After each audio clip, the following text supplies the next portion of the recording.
西西，我与义坊在战场上情投意合，特以军功求来赐婚。如今赐婚旨意已下，他会以平妻入门，与你无分大小。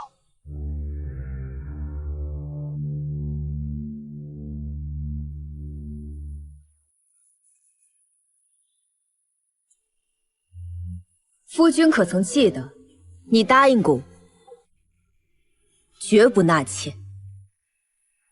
那样的话便忘了吧。当时我不懂情爱，只是觉得你合适当我的夫人。直到我遇到了阿访，她和我见过的所有女子都不一样，我爱极了她。我要见义坊将军。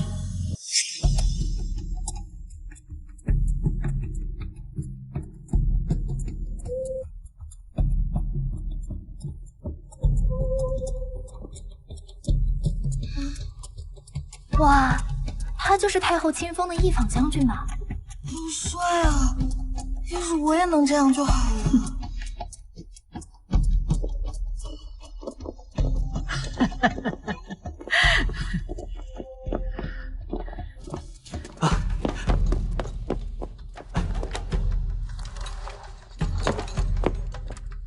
阿父，阿母，她就是义坊，我即将入门的妻子。果然是气度非凡，不愧是太后亲封的第一女将军。快进去吧！啊！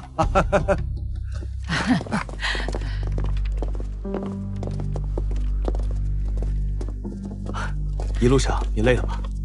西西，快来见过义坊，以后你们就是姐妹了，要和睦相处。哼，姑娘这一年的付出真是为了狗，这将军府上下就是养不熟的白眼狼。宋氏，听北望说你要见我，可是有话要对我讲。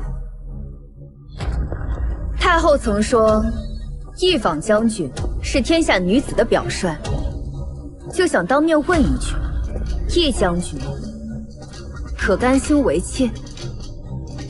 你这孩子，陛下赐婚怎么会为妾？义坊可是朝廷武将，哪有官员当妾的？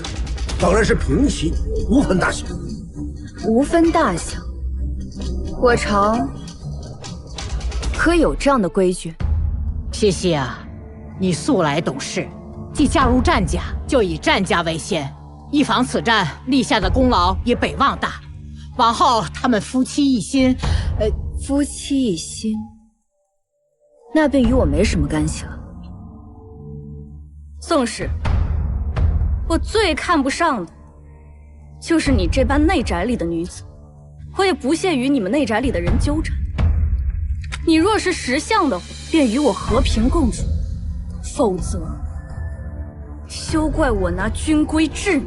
义将军，你别忘了，我也是武将之女，我父亲与我6个哥哥3年前战死在南疆战场，我也是。那是他们，不是你。你始终是个养在闺阁里的娇贵女子，比不了阿芳。当日是你登门求娶，与我阿母承诺，今后只我一人，绝不纳妾。如今是你失信于我，别弄得好像是我阻碍了你们一样。如此说来，倒是我横在你们夫妻2人之间，我才是那个多余的人。那日我就同他说过，当时我不懂情爱，直到遇到你，我的心里只有你。这还差不多。你们怎么能这么欺负我家姑娘？伺候老夫人、打点将军府上下的，可都是我家姑娘。大胆，哪有你说话的份儿？宝珠只是替我委屈，父亲又何必生气？我和阿访没想过伤害你，你以后依旧是战夫人。以后我们2人啊，在军中的日子偏多，我们2人所生的孩儿，也可由你来抚养。如此啊，也可巩固你的地位。日后，我还要帮你们养孩儿。你若想有孩儿，我可以与你生1子或者1女，但自此之后，你我便不再同房。你呢？你也同意这样？我并非善妒爱拈酸吃醋的人，我和战哥也是为你着想。若你能有了自己的孩儿，那下半辈子也有靠了。至于你有孕之后，他还去不去你的房中，我可管不了。放心，她如果怀上，我此生便不再碰她。不用保证，我并非那般小气之人。父亲母亲也同意了。这样也好，你替他们俩抚养孩儿，他们也无后顾之忧，好去战场建功立业。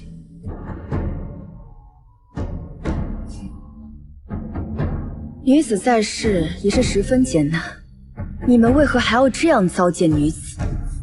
难道我宋茜茜在你们眼里，就只有靠着战俘的子嗣才能活下去吗？我就非得要给你们当陪衬，在这后院内宅里苟活一生，你们拿我宋茜茜当什么人了？宋氏，这已是对你最好的安排，你别不识好歹。一坊能让出孩子给你养，该难过的人啊是他。宋茜茜，你知足吧。是啊，茜茜，北望和一坊立下战功，你也会受益的呀。那便和离吧。怕是有人想借着和离的名义，好在外人面前装可怜，阻挠我与战哥的婚事吧。阿芳，你放心，这桩婚事是我们用战功换来的，他阻止不了。我们走。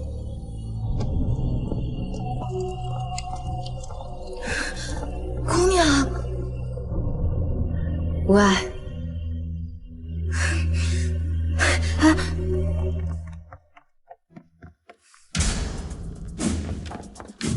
两位将军，你们彼此钟情是你们的事，但请别来糟践我家姑娘，别拿战功来压我们姑娘。我们大胆！你一个卑贱的丫鬟，也敢在本将军面前大放厥词？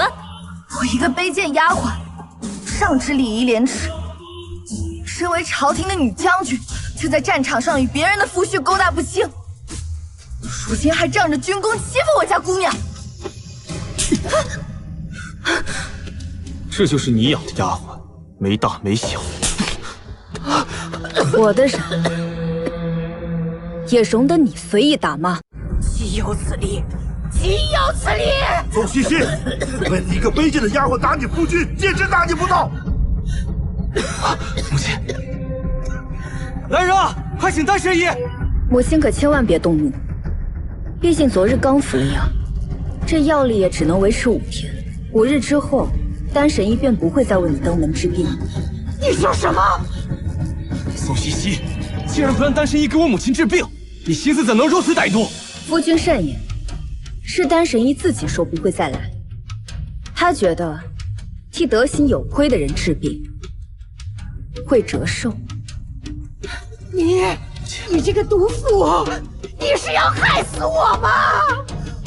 宝珠，我们走。宋茜茜，你给我站住！不许走！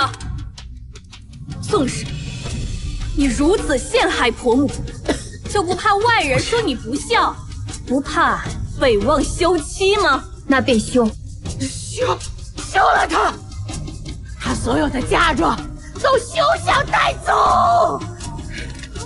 好，明日我请宋家族长与我媒人一同坐下，他占北望休书一下，我当即签收。宋茜茜，你应当知道，一旦我休了你，嫁妆你是不可能拿得走的。哼，那就看你拿不拿得走。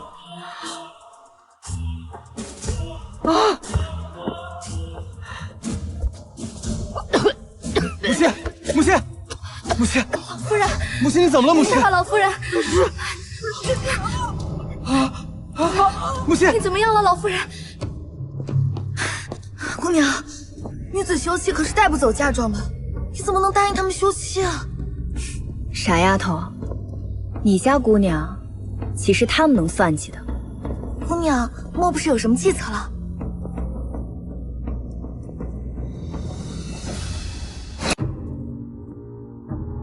陛下，战夫人宋茜茜还在宫门外候着，一步未曾挪动。朕不能见他。一坊和战北王赐婚旨意已下，即便他是朕的旧识，朕也不可能因他而寒了战将军他们的心。毕竟他们可是有战功在身。陛下，但若论战功，一坊和战北望可比不过战夫人的父亲镇北侯啊。有理，让他进来吧。只要不是下旨撤婚，朕都能答应他。陛下圣明。宣宋西西进殿。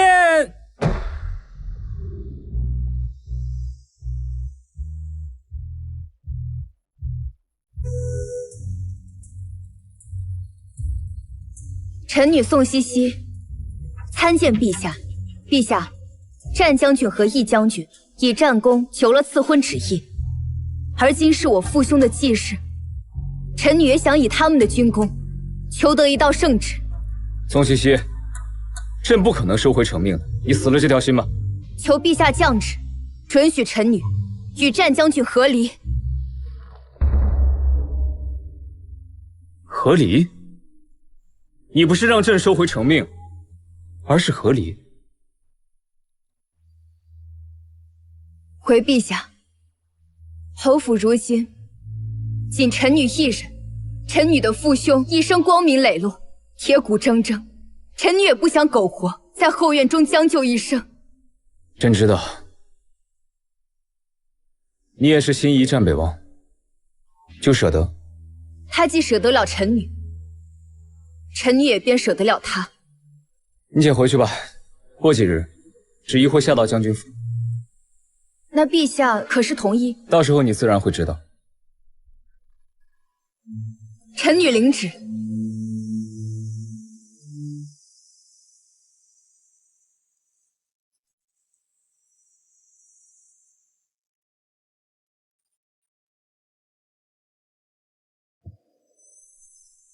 除了皇帝北冥王，朝中再无得力武将。虽说战北王和义坊是以军功求得赐我，但着实是战北王负了西西啊。传话下去，一会儿战北望他们来，朕不见。奴才遵旨。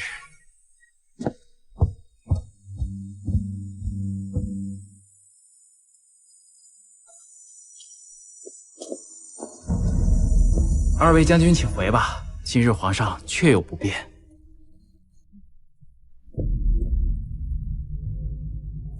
奇怪，明明是皇上宣我们进宫的，怎么又突然不见了？我也纳闷，战夫人为了面圣，竟在宫门前等了1个时辰。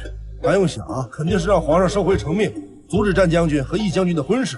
果然是内宅妇人，前脚刚与他说完，后脚便进宫告御状，阻止你我成婚，还真是心思歹毒。阿凤，你放心，他阻止不了。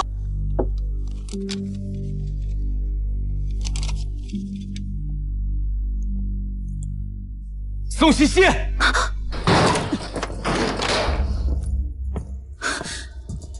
要干什么？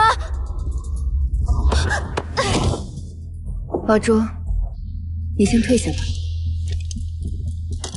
你去陛下跟前告状了，求陛下撤回赐婚旨意，对吗？没有。敢做不敢当，可不是将门出身的女儿所为。宋西西，你真虚伪！看来我从未真正认识过这个男人。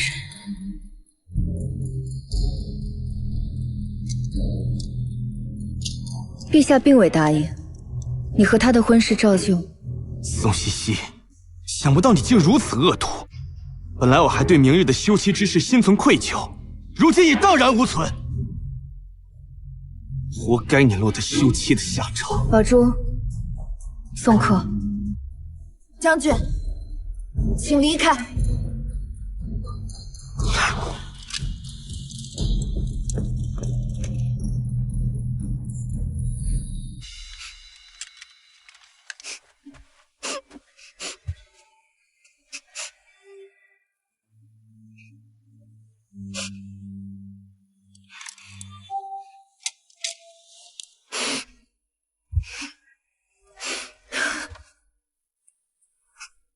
傻丫头，哭什么？我就是替姑娘不值，你对他们那么好，他们还欺负你。因为现在对他们来说，我远没有立过军功的一坊重要。姑娘，你在我这里最重要。好了，别哭了。明日你就留在别院里，和苏嬷嬷一起收拾行李。无论这圣旨怎么下，我们都一定离开将军府。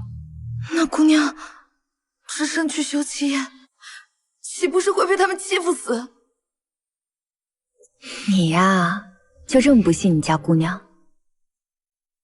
你家姑娘岂是他们能欺负的？男儿薄幸，自古如此，不是什么新鲜事儿。但得了心腹便要休妻，也是少见呐。太叔祖，请用茶。哼，宋太公，你说这话是什么意思？一坊进门是平妻，跟他平起平坐，又不是压他一头。你说这话，显得我们欺负他似的。你说，我们欺负你了吗？母亲没有欺负我，只是转头就爱上了更有权势的心腹罢了。西西呀，你扪心自问，自从你进入战家以后，可有人骂过你、打过你？你婆母可有让你立过一日规矩？没有。但这1年来，我衣不解带地伺候婆母，拿我的嫁妆给她支付昂贵的药钱。她自然不忍打我骂我，也自然无法给我立规矩。你说是不是，战老夫人？我们府内上下都待你不薄，你……战老爷，您此言差矣。将军府上上下下待我不薄，是因为府中的所有吃穿用度，皆是用我嫁妆贴补。就算如此，依然有人要算计我的嫁妆。宋西西，一坊和北望是陛下赐婚，你是嫉妒，犯了不孝之罪。你说他不孝，满京城都知道，他进府之后为了照顾你的病，几乎都睡在你的房中，照顾你起居饮食，伺候你汤药针灸，怎算得上不孝？但赐婚旨意一下，他不让丹神仙来给我治病，还进宫求陛下撤销一坊和我儿子的婚事。敢问宋太公一句，他这是不是犯了嫉妒之条？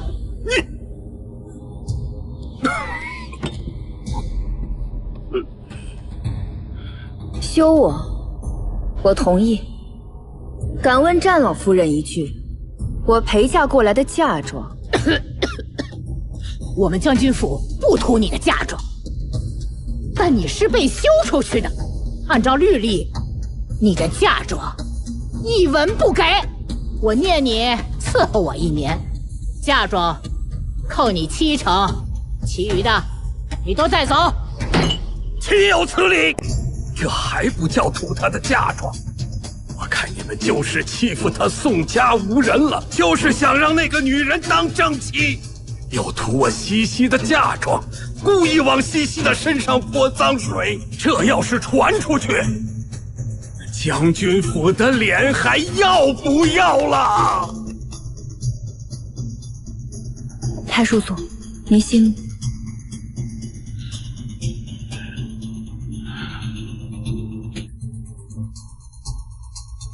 战将军，我敬重你与义将军为国立功，只请您说句公道话，是否要扣我70%嫁妆？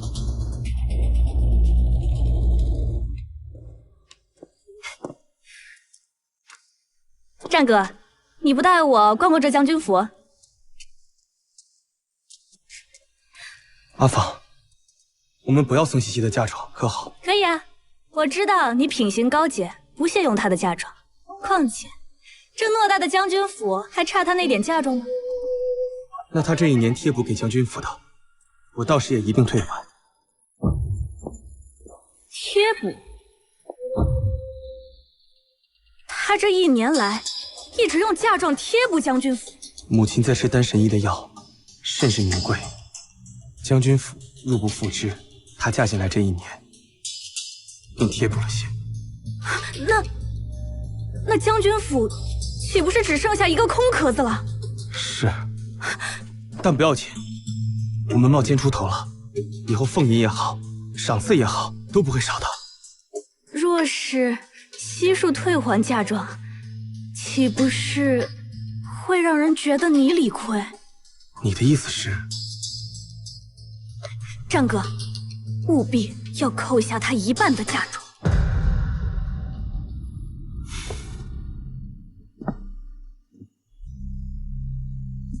5成，他的嫁妆退还5成。宋太公如果不服，尽管去官府提告，看看我说的是否合理。战将军还真是替我着想，竟还为我保留了一半的嫁妆。如此一来，我也不必再对你们留情面了。5成，亏你说得出口！西西嫁给你的时候，10里红妆，那是多少银子，多少田庄铺子商号，你们怎敢大开饕餮之嘴？我说了，你们尽管去官府提告，休书我已经备好，先给你们过目。夫人多好啊，可惜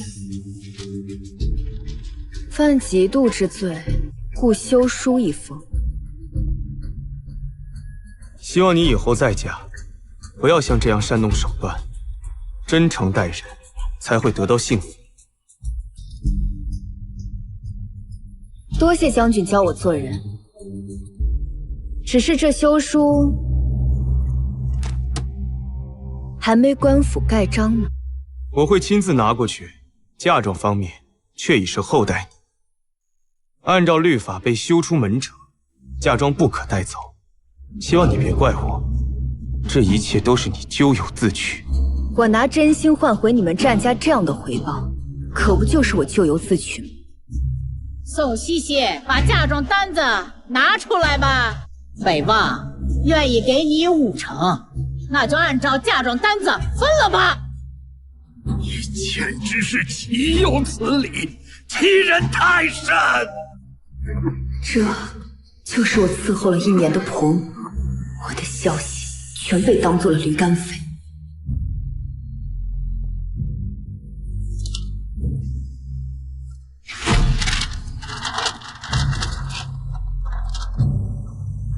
来拿，还不去拿了？该分的就分了，趁早把这个事情办妥。这是做什么？我说，靠你自己的本事拿到这份礼单。你又想耍什么花招？你这是逼我抢吗？我就是想看看我们商国的将军本事到底有多好。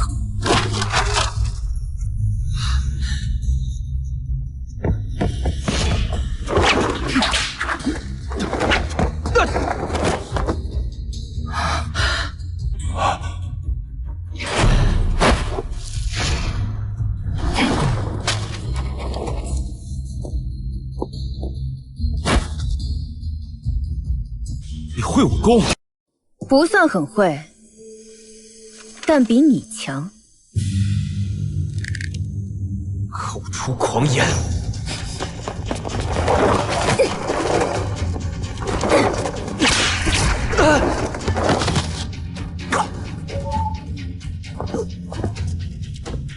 哈哈哈！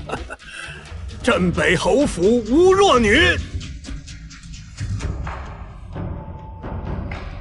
他的武功造诣，哪里只比我高一点点，10个我也不是宋西西的对手。你会武，为何从来不说？你猜？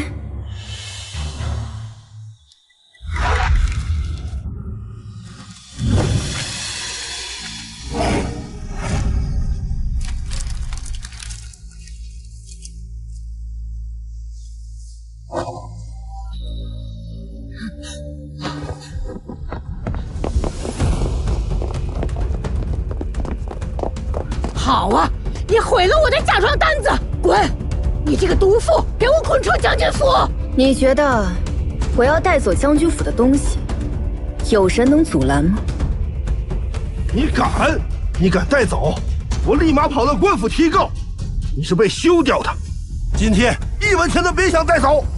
来人，把他给我赶出去！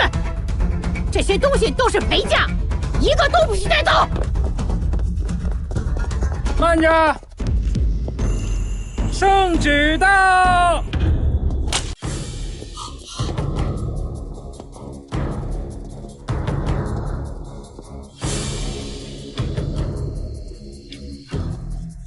将军起来，圣旨不是给您的，是给宋姑娘的。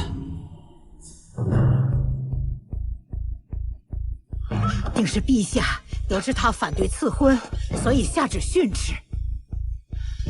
烦请公公回禀陛下，宋西西犯下律条，已经被休了。将军休妻？宋西西犯了7出之条，我今天请宋家人过来，还请了媒人作证，休她出门。原来如此，那就不必让将军担了休妻的恶名。陛下自有圣裁。宋西西接旨。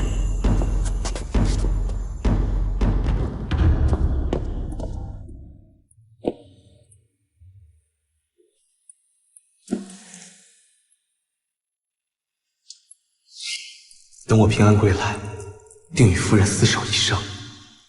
夫君放心，我一定会替你照顾好阿母，守好将军府。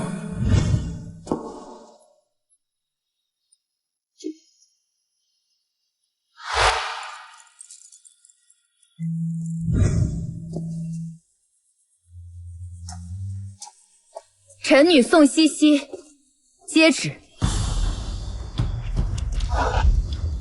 不知道陛下是否会让我与战北王和离？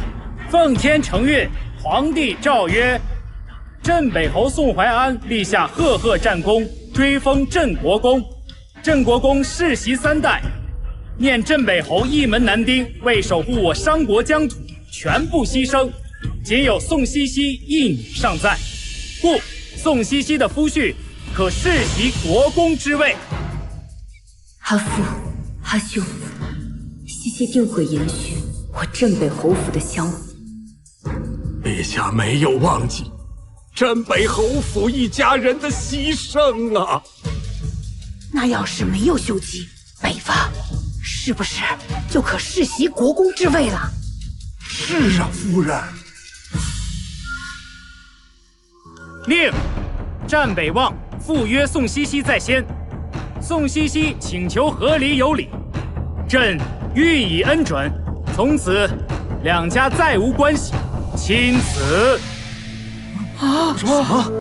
宋西西，谢主隆恩。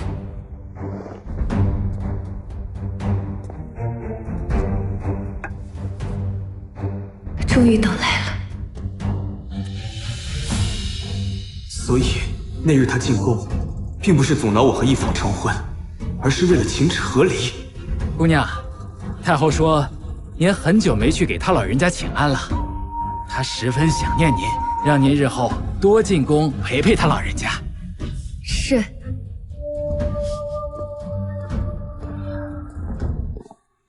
想不到宋西西还有太后这层关系，那我可不能让她就这么走了。西西呀，你怎么不早说呀？害得婆母错怪了你。母亲一直认为你是个好儿媳，这退婚一事，咱再商议商议。圣旨已下，从此以后，你我两家再无瓜葛。宋西西，自打陛下为我与一坊赐婚，你就已经想好要和离了，对吗？没错。就不明白，你是正妻，她是妾，你为什么不能接受，非要和离？妾？将军的原话可不是这样，平妻入门，无分你我。就因为这个，难道我就没有一点你值得留恋的地方吗？简直是岂有此理！明明是你薄情。太叔祖，为这样的人生气，不值得。从你赴约开始，你在我眼中便是一文不值。走吧。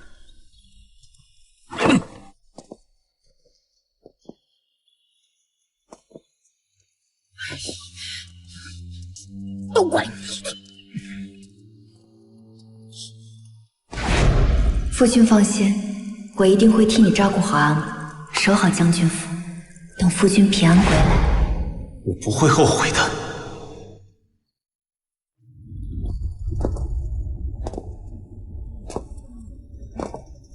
休了吗？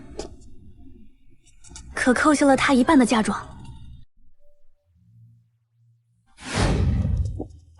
小心点儿，动作麻利点儿。哎，小心小心，不能搬走啊！不能搬走！这些东西都不能搬走，什么东西都能搬走，这个屏风不能搬走啊！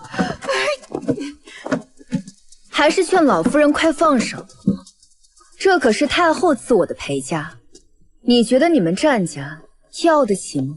哎呀，阿母，我和一坊迟早会给您赚回来，这些东西咱们不要也罢啊。走，咱们回府。是，全部带走。什么都让他搬走了，什么都没有了。这将军府连我买药的钱也没有了。哎呀，阿母，南疆战场即将需要我和一坊了，到时候我们会再次立功回来的。没扣，我不是同你讲过，务必要扣下一半的嫁妆吗？将军府都已经只剩下空壳子了，你没扣他嫁妆，我们怎么过活？一坊，你嫁给我，是怕过苦日子吗？我也不是这个意思，我只是想着，我们可以一心一意的在军中建功立业，不必为银子发愁而已。所以，真的没扣下吗？嫁妆全部被他带走了。休书快要给他的时候，圣旨到了。原来他早前进宫求陛下赐的，是一道和离的旨意。从一开始他就打算和离，没打算和你共侍一夫。什么？他说他不屑。他不屑？我都还没有嫌弃与他共侍一夫呢，他倒先不屑了，真是可笑。他拿自己当什么东西？圣旨里封镇北侯宋怀安为镇国公，3代世袭。他现在是国公府里唯一的嫡出千金，他日后所嫁夫婿可承爵，又或是从旁系过继承爵。他所嫁的夫婿能承爵？这怎么可能啊！本来以为可以扣下他的嫁妆，他被休妻，日后也不会有好人家娶她。现在陛下竟然为了他开了先例。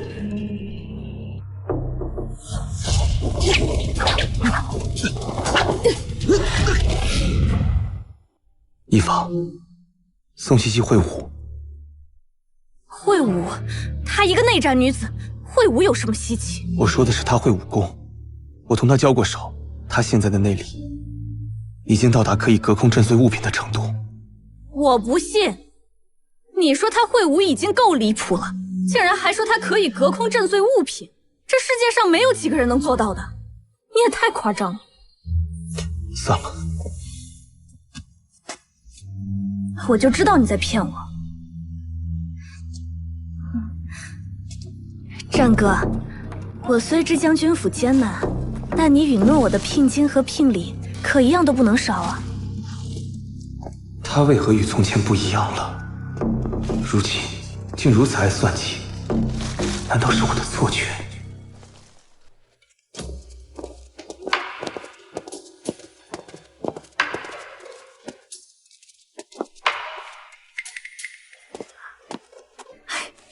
紧张啥？快过来，大小姐人很好的，来，快过来，来，快过来吧，来，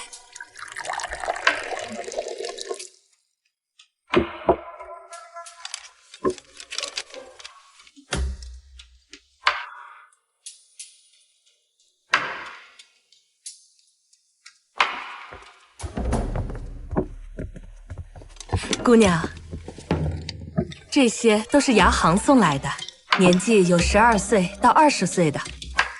姑娘若有喜欢的，便可留下来伺候。可认字？认得几个？留下吧，日后跟着苏嬷嬷学规矩便是。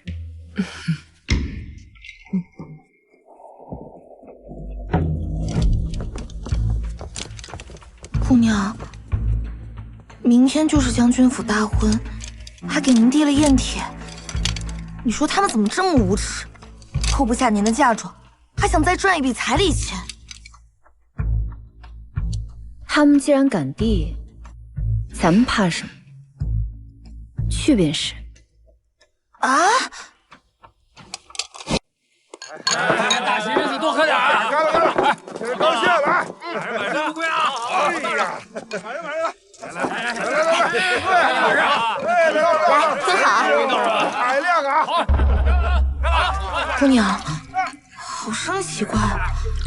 按理来说，皇上赐婚有很多达官贵人，怎么只有这些兵啊？而且新郎新娘也不在。再干一杯！二位小姐是？不行啊你！我还行啊！可以。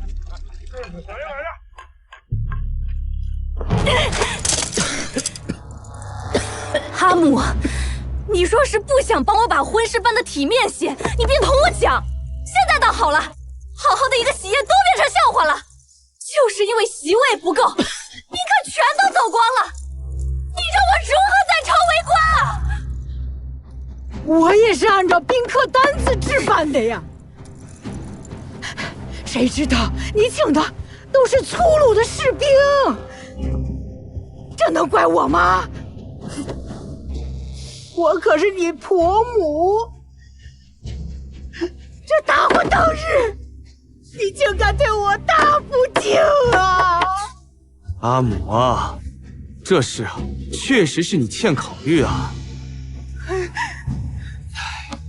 你这个不孝子，你娶了媳妇忘了娘。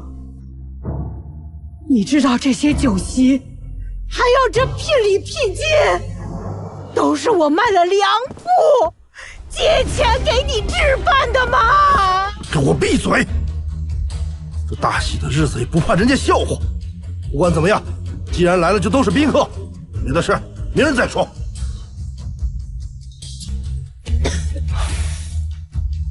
走吧。哎，造孽呀！我战家怎么请这么个玩意儿啊？什么跟什么呀？你之前不是挺开心的？滚！哎！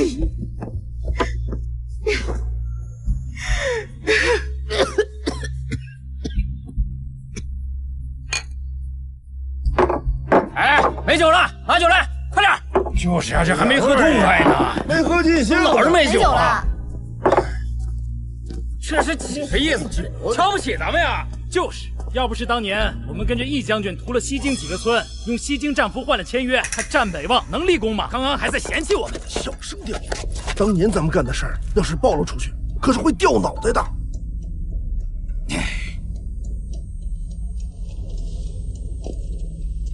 难道当初成灵关一战，藏着什么不可告人的秘密？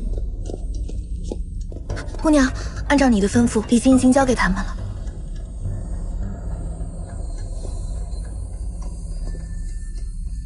宝珠，你去帮我给大师兄传信，让他帮我查成灵关一战是否有问题。是。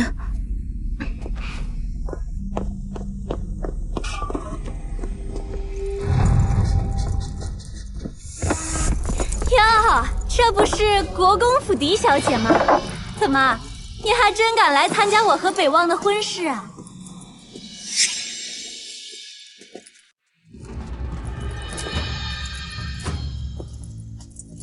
这战夫人的请柬都已经送到国公府，我宋西西无愧于天地，有何不敢来的？你知道我是战夫人就好。只有你上赶着当战夫人，别人都不稀罕。既然礼金已经送到，那我就祝两位永结同心，不要再出来祸害其他人。苏西西，好了，还嫌不够给我丢人吗？战将军，今日是嫌我等给你丢人了。兄弟们，我们走，别扰了高贵的战将军和一将军的兴致。走走走走，好，走，弟兄们，哎，别走，哎。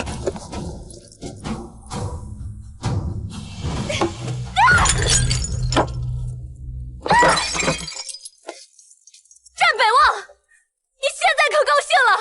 我的脸都让你和你父母丢尽了。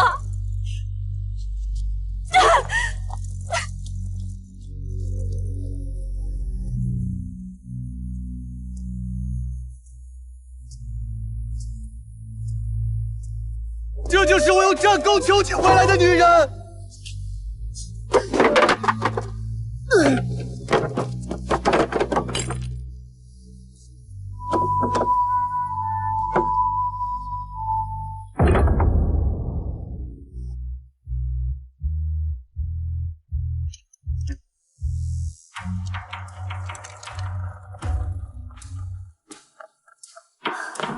姑娘，大师哥的信鸽来了。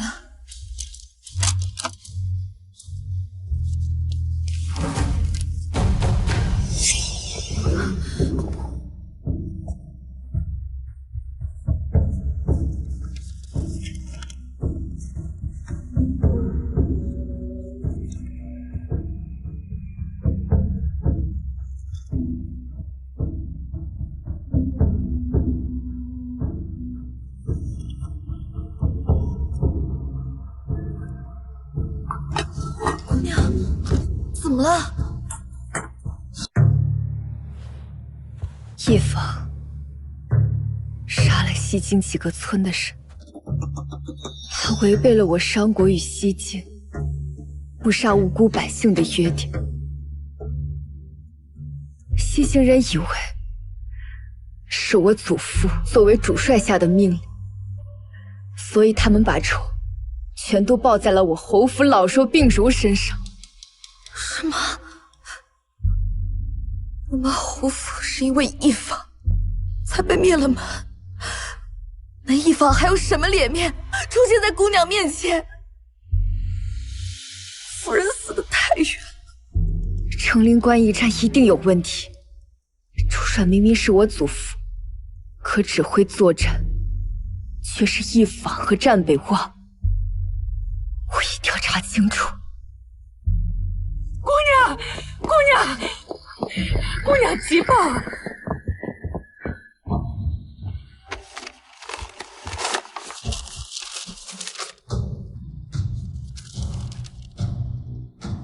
姑娘是何人？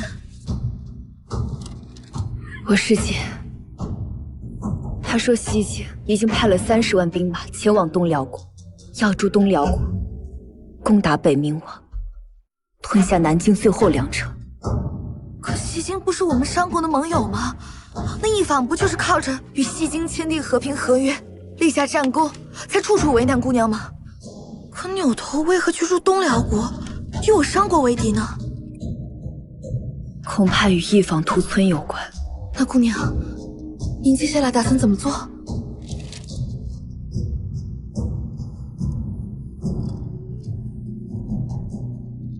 我要进宫面见皇上。陛下，臣女收到密报，特来禀告陛下。密报？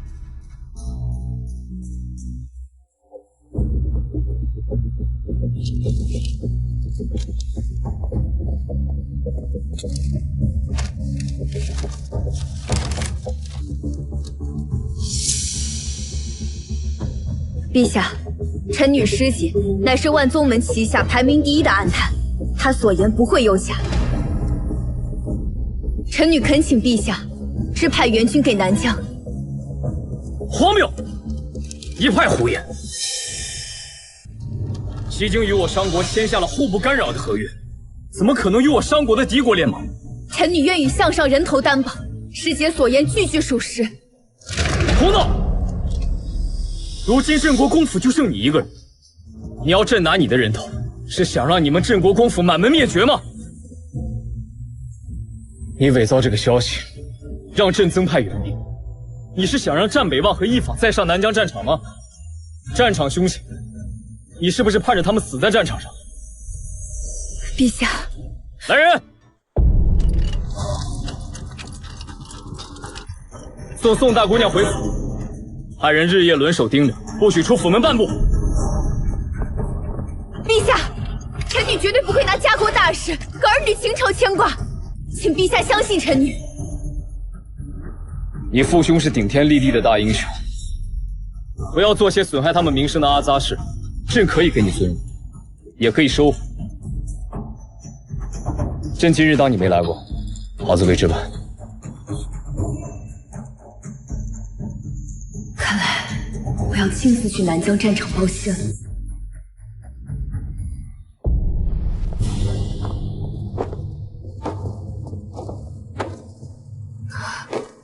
姑娘，这是怎么了？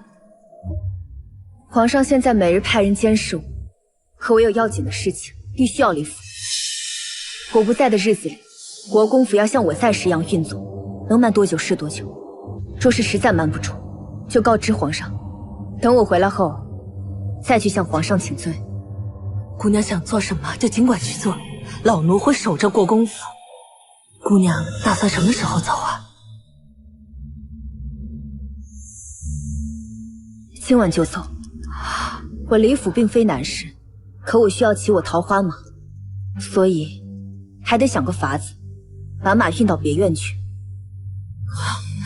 这事儿好办，过2日是怀王妃兰郡主成亲，老奴骑马去给郡主送礼，送完之后会把马送到别院去，再从外头买一匹回来。行，就这么办。反正禁军也不限制你们出入。哎，对了，苏嬷嬷，我与表妹关系极好，你先去库房挑几样好东西送过去。西西，西西，姑娘，战将军硬要闯进来，我没拦住。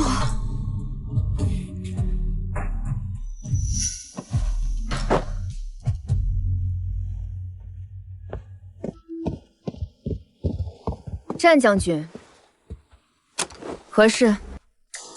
西西，西西，我阿母发病了，我请不来丹神医，我也买不到药王堂的丹血丸，他们只知为难我，我实在是没办法。战将军和新夫人立下战功，是有能耐的人，没有什么解决不了的事儿吧？就算有，也不该来找我们家姑娘。丹神医最敬重忠孝之人，他老人家也只是恼怒战老夫人把事情做得太绝。若是战将军或易将军去药王堂跪上1-2时，说不定就能打动他老人家。什么？跪？好，多谢。战将军，接下来的这几个月，我要在佛堂诵经，为我国公府的冤魂超度。届时，还望将军府的人莫要再来。知道了。姑娘，都办妥了。宋怀安之女宋茜茜，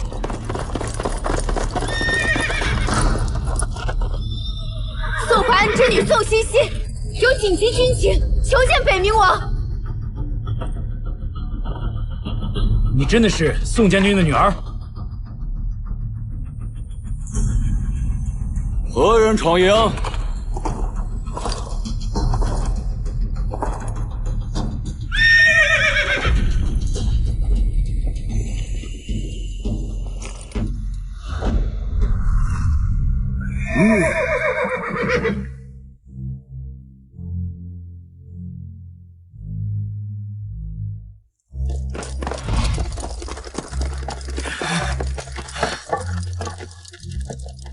何人闯营？我乃宋淮安之女宋茜茜，我有重要军情要禀报北冥王。宋淮安之女宋茜茜，正是。她就是连胜了南疆23城的北冥王谢守母。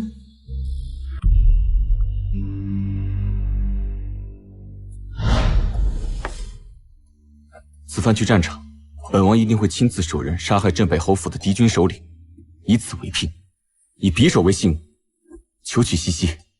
北冥王为何要娶茜茜？是茜茜将本王从死人堆里救了回来。自从那时起，本王便决定非她不娶。还望镇北侯夫人成全。王爷不必多礼，只是茜茜上南疆战场一事，还请王爷代为保密。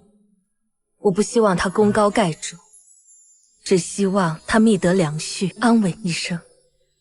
可王爷您贵为亲王，茜茜性子莽撞，实在配不上王爷。本王得知你阿母将你嫁人后，便打算就此一生待在战场，却不曾想会在这里见到你。随本王来。是。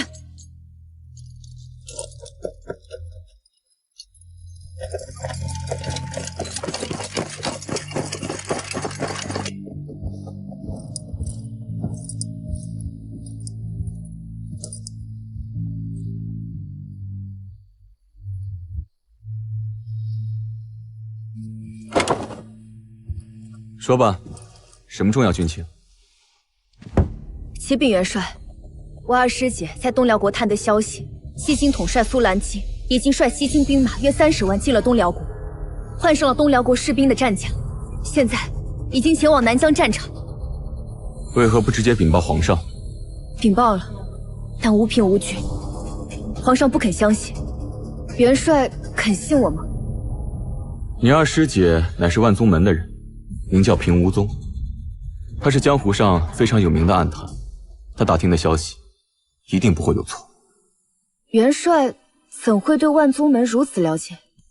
本帅幼年常去眉山，得知眉山万宗门有一顽皮女子宋茜茜，得万宗门上下宠爱。可是你，自从遭逢变故，我已不再是那个能肆意胡来的少女。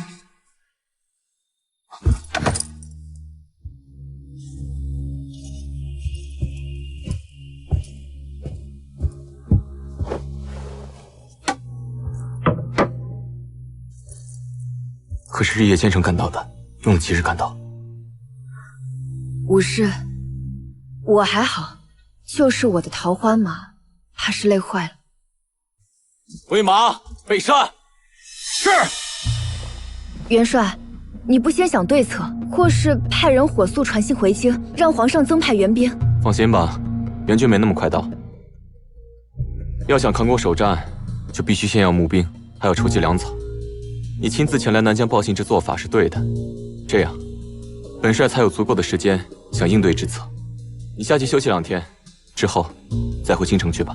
不用，我已经传信给我万宗门的朋友，我们要一起参军。参军？为我侯府灭门，寻个真相。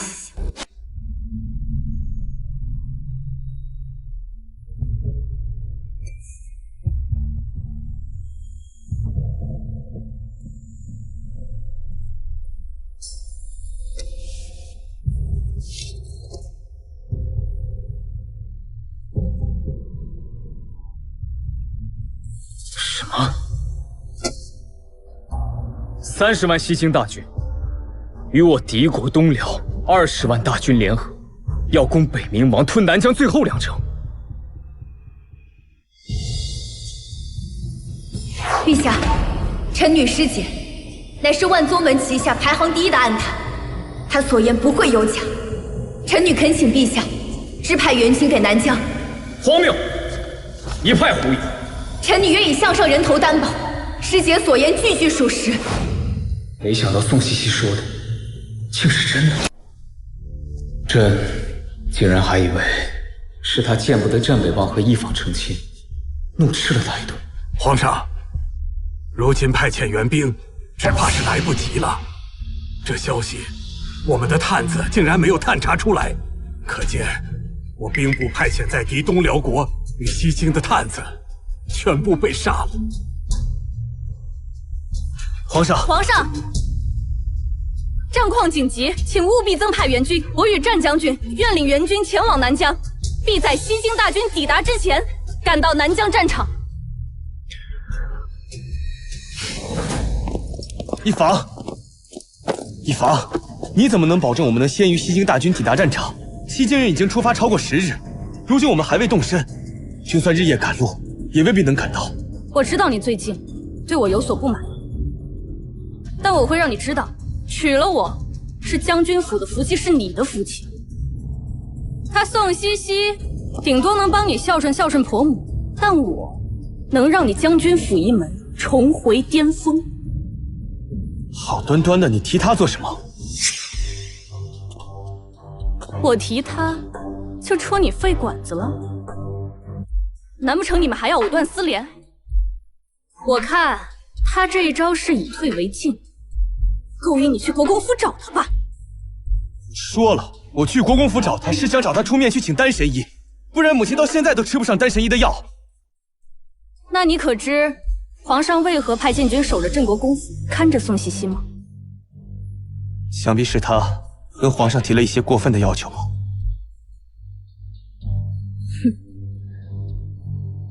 我倒要看看，等我们从南疆战场凯旋归来，他是否还会端着他世家贵女清贵的模样，而不露出心底的嫉妒意。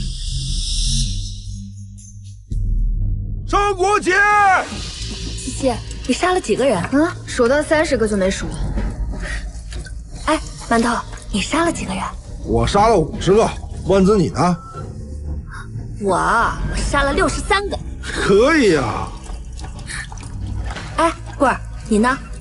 我呀，我杀80个。呵，西西，哎，干净水来了，过来洗把脸。来了。哎，喂，你小子欠揍啊！不是，我们水呢？我这就给你换。宋西西，元帅，元帅，元帅，你用桃花枪刺敌封侯300多人，不算上封侯的也有100人。你真的是第一次上战场吗？我答应过安，要隐藏自己上南疆战场的事。是。既然你不愿意承认，那本王就帮你保守秘密。好，宋西西听封。属下在。本帅封你为千户所，领兵1000。从今往后，这1000士兵任由你来调配。谢元帅。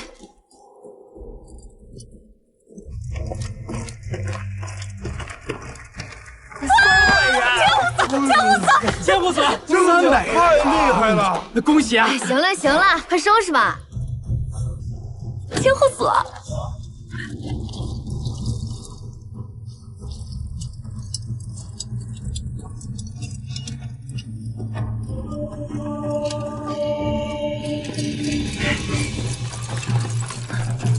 搞定了。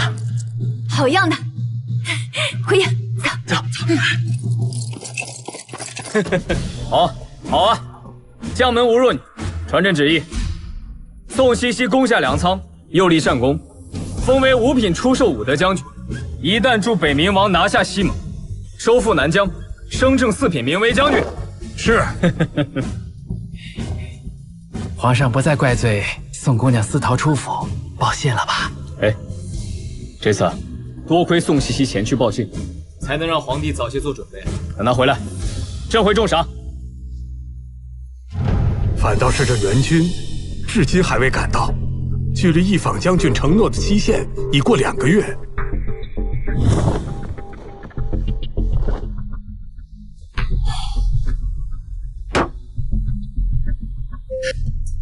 攻下这里，就要拿下。去吧。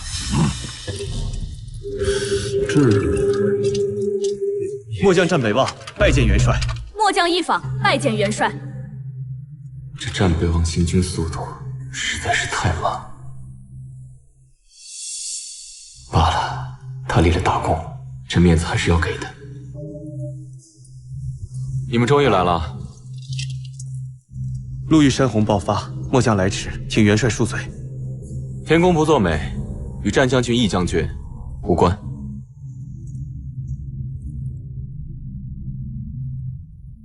看见夫婿了，怎么不见得开心？战将军，今日终于见到你，你小子福气不小，娶了这么好的一位夫人呢！啊，战将军，我还没恭喜呢。你们夫妻二人合力建功，定能重新光耀将军府。战将军，您夫人骁勇善战，勇猛过人，着实令我等惭愧无比呀。我娶一坊的事，这里的人也都知道了。可他们是宋西西父亲的旧部，怎么反而恭喜我娶得一坊为妻？多谢三位将军。诸位实在是过奖了，一坊怎比得上诸位将军？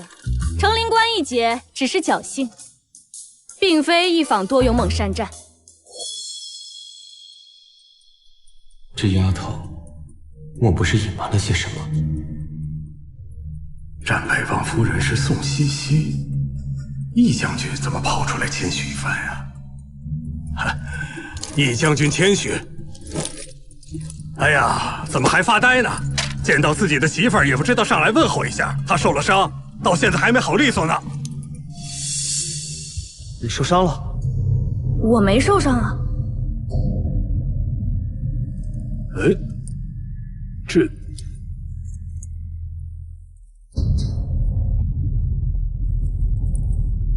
战将军、义将军，终于等到你们的援兵来了，真好。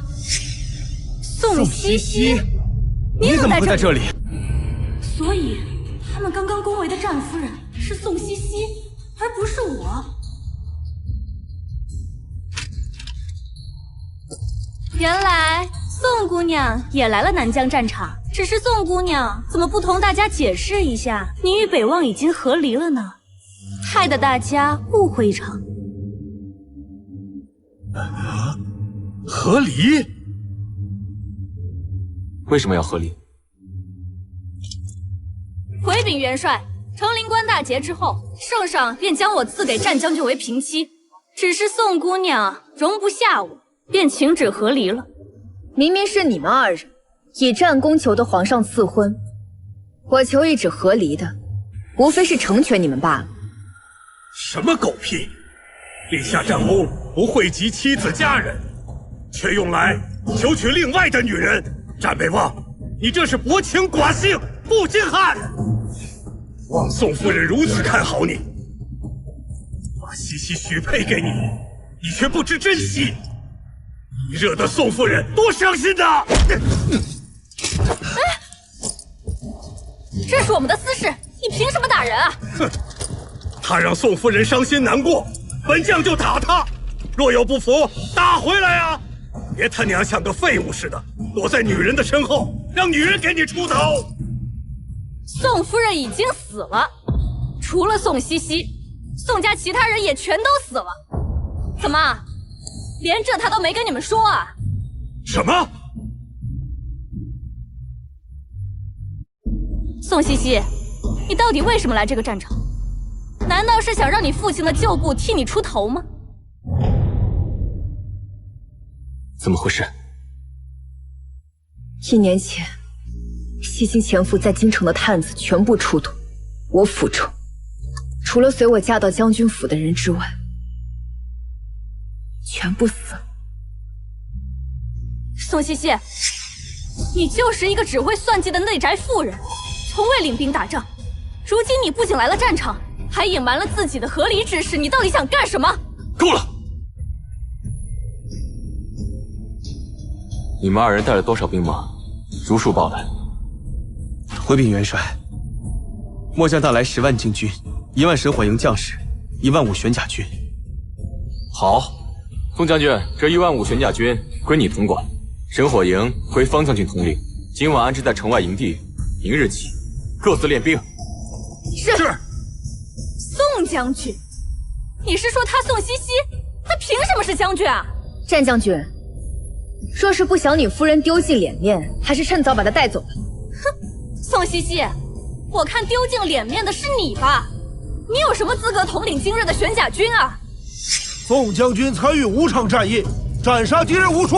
破城之时，也是宋将军潜入城内，打开了城门，且带着3000兵马前后对战，东辽西京联军近3万人，艰苦守住了粮仓。他的功劳早已启奏圣上，正五品出售武德将军，乃圣上亲封，有兵部送来文书作证，你凭什么质疑？正五品出售武德将军，他竟然如此厉害！想必是诸位将军捧他上位吧？杀敌无数，我不信。想当初易将军豪言壮语，有心怀天下之心，如今看来，倒不如一个内宅妇人，系纠缠不休。退下！玄甲军是由末将带来南疆的，凭什么由他宋西西统领？我不服！你说你不服？对，末将不服。一路风霜雪雨的赶路过来，最后却是给他人做嫁衣，我怎么会服？本帅这里没有不服从的将士，你从哪里来，回哪里去。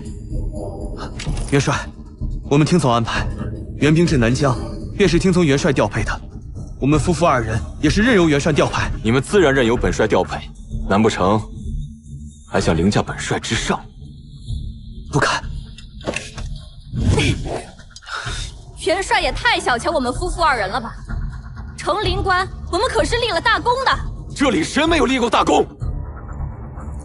元帅息怒，一法他不过是意气用事，无意冒犯元帅。不能接受军令，就立刻离开南疆。本帅需要的是绝对服从的将领。走，走。西西啊，这么大的事儿，你咋不跟你方叔说呀？啊，你自己咋扛的呀？元帅和6位少将军没了，我心里难受啊。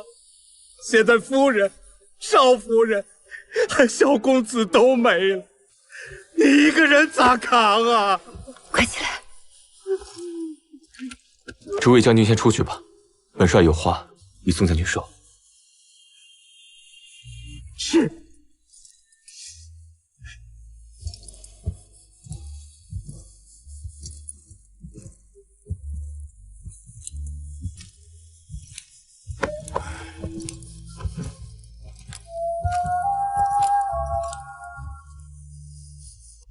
来，喝一杯吧。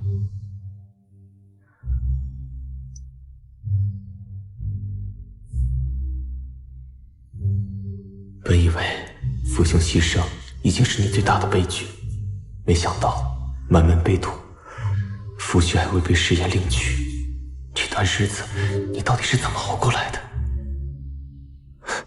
坐吧。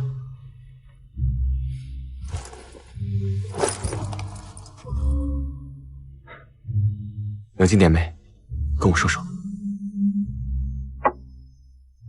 元帅还想知道什么？一切。为何忽然成亲？成亲之后发生的所有事情，西京探子屠杀侯府满门，前后的事。当初我阿母把我嫁给战北望，就是希望我能有个归宿，过上平淡的日子。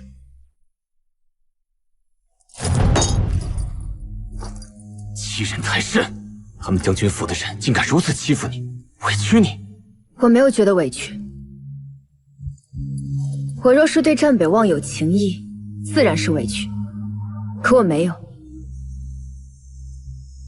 于我而言，离开了将军府，就是解脱。还有他们筹谋的，我的嫁妆也没有得逞。所以今日才让元帅看到一坊对我那么愤怒。他看上的男人我不稀罕，让他不高兴了。不愧是宋家女子，永不折腰。一坊通过屠杀西京无辜百姓，与西京取得合约一事，我会如实禀报圣上，届时一定会水落石出。该有一个人为此事负上全部责任。只不过或许不是你想要的那种方式。我明白，多谢元帅。来，起来吧。走，本帅带你检阅玄甲军。从今天开始，你就是玄甲军的副指挥使。是。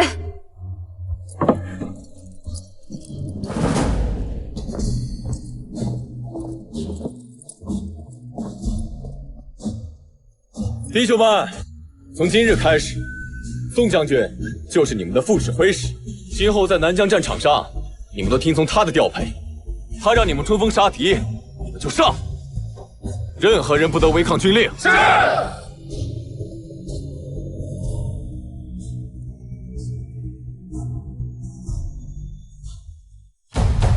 玄甲军分明就是我们带来的，凭什么就归了他宋西西管？分明是北冥王偏心。就算不给他管，也轮不到我们管。玄甲军本来就是北冥王的，我们作为援军抵达南疆，最终还是要听令于他。那可不一定。你想干什么？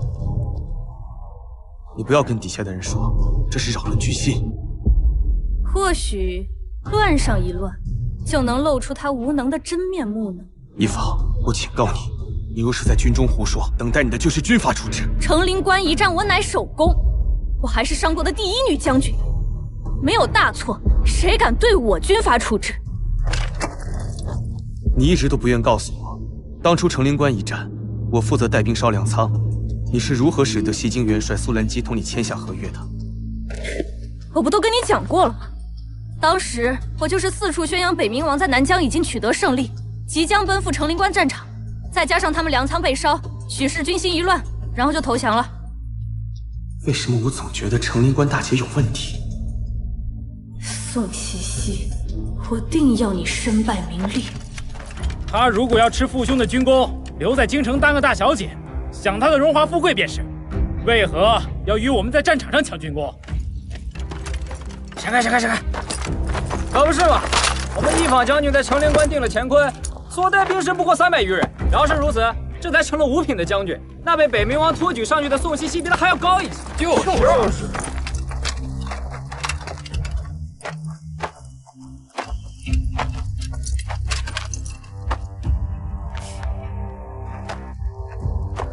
我说近几日大家不操练，也不听我指挥，原来是不服我。宋将军，元帅下令，说若有不服的，可以挑战宋将军。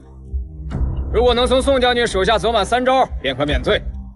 但是末将不要免罪。如果能胜了末将，宋将军的功劳从哪儿来的？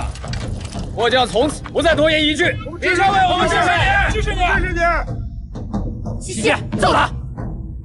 宋将军不敢迎战吗？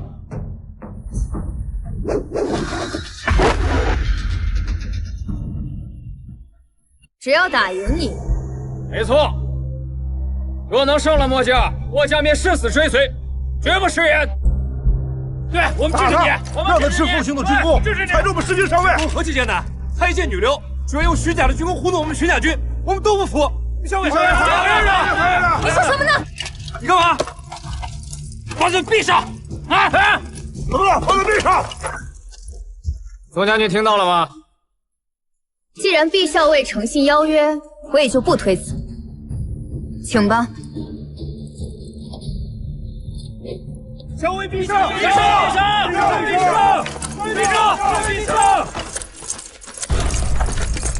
看样子是有人要挑战宋西西。毕明在玄甲军里都算武功高强，也不知道他宋西西能在毕明手下走几招啊？毕明啊，他胜不了。夫君，你也太偏心那宋西西了吧？咱们且等着。毕明最好是把他打得跪地求饶，免得他这样的人丢尽女人的名声。开始吧，毕校尉。哼，别说我打女人，宋将军，我让你一招。好。毕明他肯定承受不了咱们西西的内力，要是硬挡西西的桃花枪，手臂肯定得断。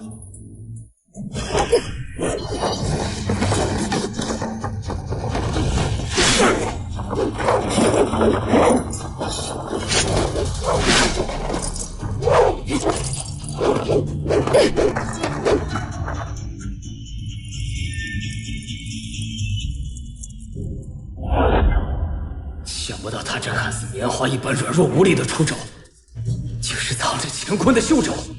打得好，打得好！好，小伟居然输了，多谢相让。末将毕明，愿听从宋将军调派。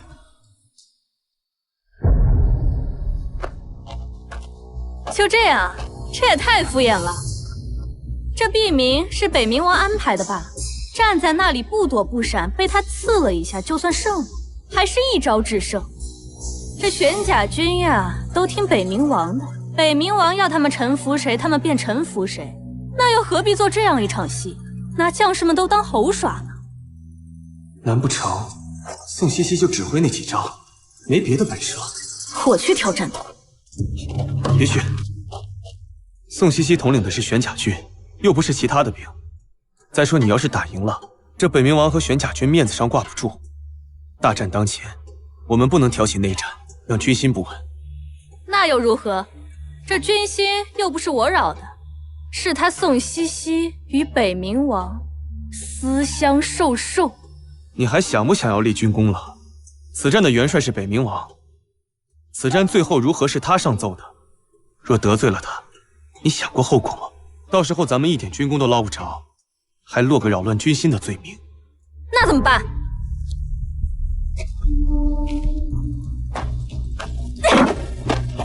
那宋西西就是仗着出身好，这样欺师盗名之罪，我是断容不得的。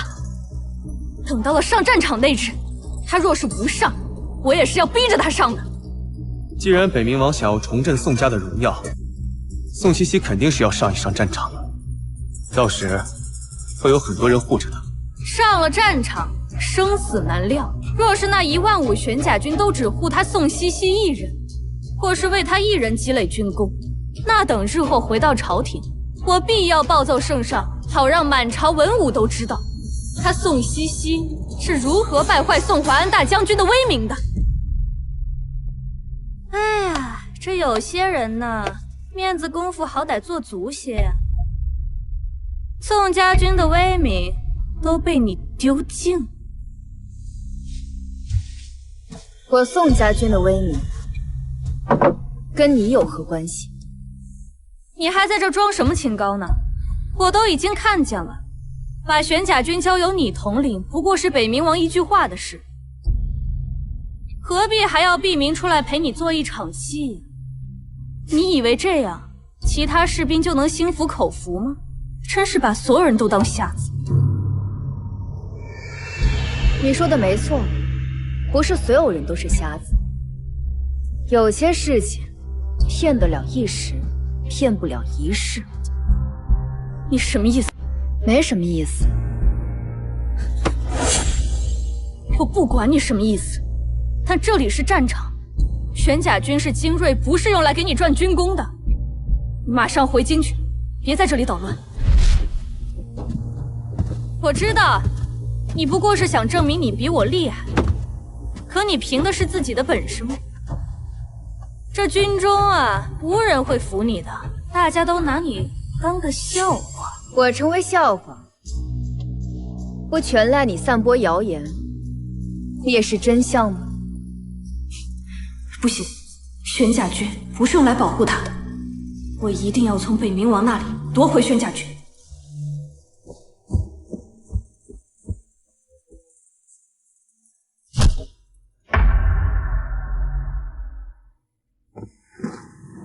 末将一访，求见元帅。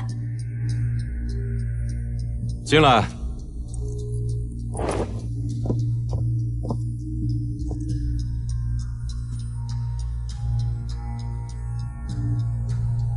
元帅，既是召诸位将军一同商议战况，为何不邀我们夫妇二人一同前来？本帅不是说了吗？你们长途跋涉支援而来，伤病不少，先休息2日再练兵。暂时用不着你们商讨。我们是奉旨前来增援的，这一路虽有艰难，但休息一日便可恢复元气，今日便可练兵。只是元帅，末将有一事不明，特来请教。你说。玄甲军是精锐，理当作为先锋破阵之兵，为何元帅却把他们拨给了宋将军统领？有什么问题？用最精锐的兵去保护一位上战场揽军功的女人，末将认为元帅实属无智。什么保护？元帅还真是念旧啊！玄甲军若能破城，那功劳便是他宋西西的，这跟白把军功送给他有什么区别？你怎么说话的？他率领的玄甲军若能破城，这功劳便是他拼出来的，怎么是送的？莫非易将军打仗只需自己一人冲锋陷阵，士兵都躲在后头？那方将军的意思是说，宋将军也会上战场，而不是躲在后方拿个指挥之权？荒谬！既有先头部队，自然有领兵的将军，哪里有将军躲在后方拿个指挥之权的说法？他领兵，让一个从未上过战场的女人领兵打仗，我看怕不是诸位将军领着他和玄甲军去攻城吧？怎么就没上过战场？之前那几仗，他不都是一路打过来的吗？之前那几仗是怎么回事？元帅和诸位将军心里头明白。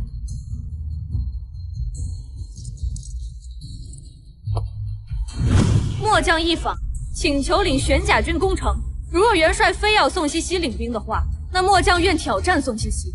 玄甲军是由末将带来南疆的，末将不能眼睁睁看着他们跟着一个完全不懂得领兵打仗的将领无故葬送了性命。易将军，你怎么能这样说话？宋将军要是没本事，玄甲军能听他的吗？我真是白白送了性命，这仗还没打，你就说这样的丧气话、晦气话，你实在荒谬！元帅不是说过吗？任何人若有不服，皆可挑战。那末将便要挑战宋西西。若宋西西败，玄甲军交给末将统领。好，本帅允许你挑战宋西西。若是他败，玄甲军将不由他统领；若是你败，战后杖责50军棍，以惩违反本帅军令，同时夺你在南疆战场所立的所有军功。你的名字不会出现在任何军功册子上。这不公平！他宋西西败了，没有任何惩罚；我败了，却要杖责50军棍，还要剥夺我所有功劳。元帅未免也太偏心了。宋西西叔失去了玄甲军，怎么不算惩罚？况且由他统领玄甲军是本帅下的军令，临阵撤换，在军营里边岂不丢了面子？在武将和士兵面前，没有了半点威胁，怎么不算惩罚？可是元帅说过，任何人若有不服，皆可挑战。没错，挑战输了，杖打50军棍。是因你不单单只是挑战，你还要从他手里夺过玄甲军。你的挑战是奔着利益去的，失败自然就要有所失去，否则人人都来质疑本帅下的军令，今后之仗还打不打？宋西西一个内人女娘，肯定不是我的对手。好，我明日便挑战他。末将告退。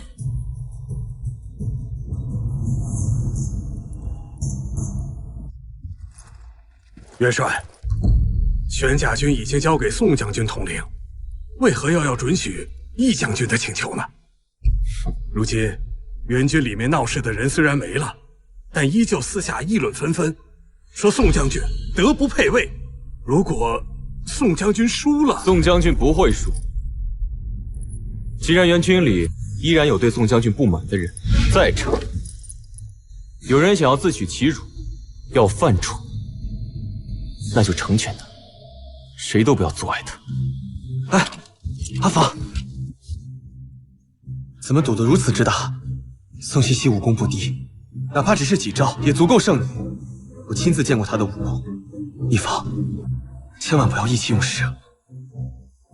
战哥，我并非意气用事。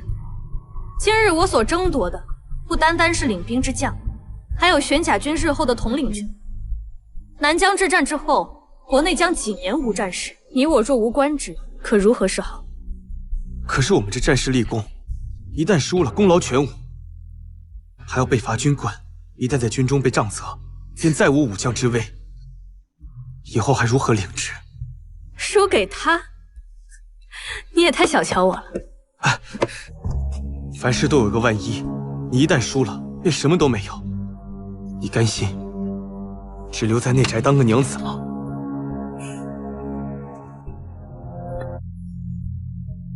若是为你洗手做羹汤，有何不可？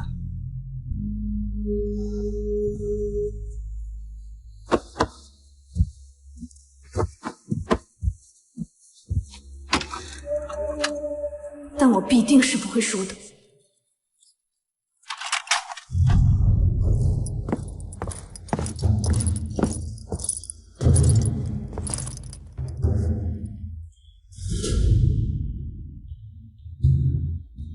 宋茜茜，你还真是愚蠢至极，愚蠢到以为上了战场就能打败我。不过，你也不算太蠢。你还知道利用你父亲的关系，替你自己谋求军功。我们豁出去性命保卫家国，不就图个战功吗？他什么都没做，却封为将军，这何其的不公！说不定我们在战场杀的敌人，最后都成了他的军功。我们如此千辛万苦，到底是为了什么？不过是给他人做嫁衣罢了。你再给我说一遍！当初攻城的时候，是宋将军第一个飞上去砸了弓弩机，又跳下来打开城门，带着3000将士死守粮仓，才有你们如今的饱饭吃。你们到底还有没有良心了？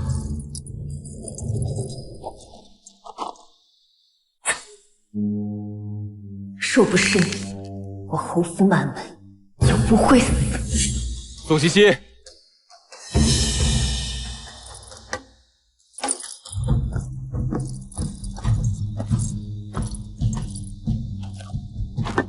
不用桃花枪了，用这个。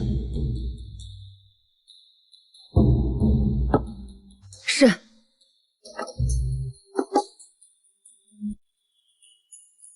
元帅，这是怕我用桃花枪杀了一方。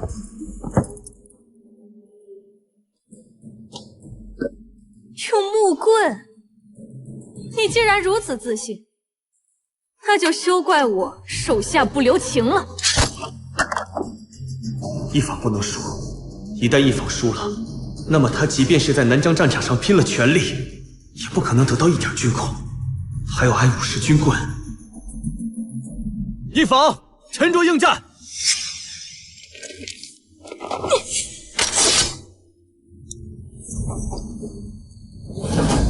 开始！一将军，把他打个屁滚尿流，千万不要手下留情！一将军威武！一将军威武！一将军威武！一将军威武！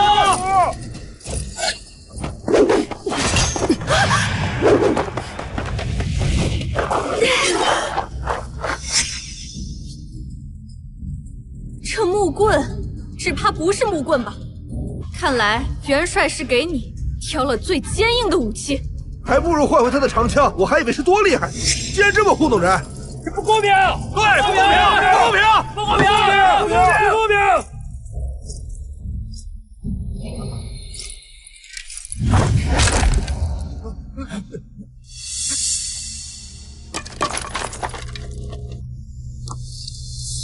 还真是木头棍子，你看。这是什么功夫？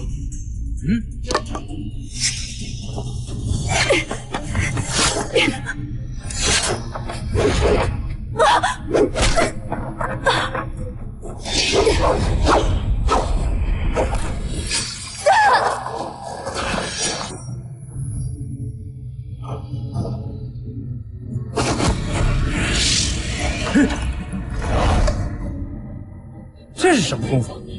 他居然能隔空取物！这木棍明明在地上，一定是妖法。你们懂什么？这是内力，只有内力上乘的武者才能做到。易将军，是继续打，还是认输？武将岂有认输之理？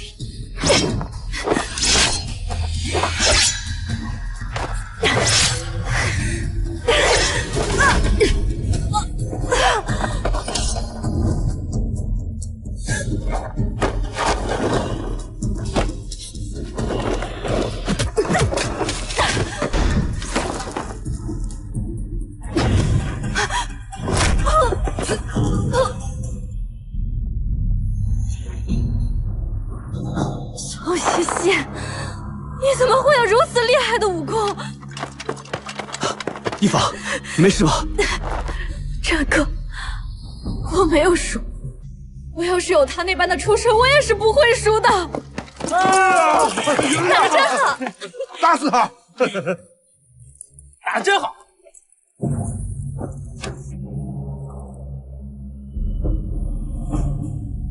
来。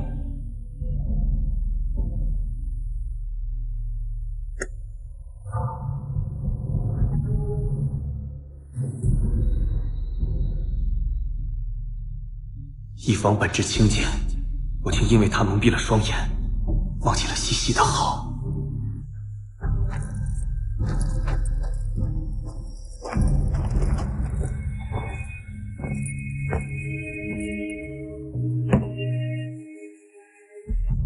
今日起，玄甲军将由宋将军统领。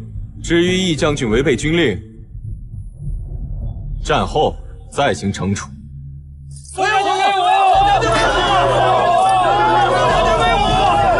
魏明王对西西如此关照，难道是喜欢他？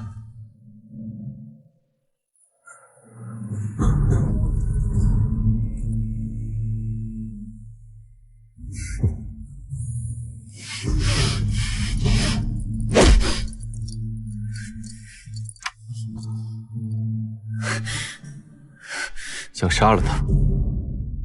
想过。派去调查的人来了信，西京人连屠村的事情都隐瞒了下来，对外只是说整个村子走水，所有人都被火烧死了。你知道这意味着什么吗？西京人想隐瞒西京太子被辱一事，所以就算皇上已经查到真相，表面上也不能对一坊做出什么处置。至少你可以放心，不会因一坊而牵连到你的外祖父。所以，苏兰姬之所以要帮东辽国在南疆战场拖住我们，就是逼着朝廷派出援兵，而刚立过功的一坊必定会成为援军之将。苏兰姬的目标只在一坊和他麾下的士兵。没错，两国表面虽已达成了和平，可仇恨已经结下。若是你今天杀了一坊，苏兰姬无法亲手为太子报仇，那么他会将所有的仇恨都转移到无辜百姓身上。您是说，苏兰姬可能会屠城？现在应该不会，但如果你今天杀了一坊，他多半……苏兰姬是西京太子的舅舅。今天如果杀了一坊，后果真的很严重。幸好。好了，别想太多，专心练兵。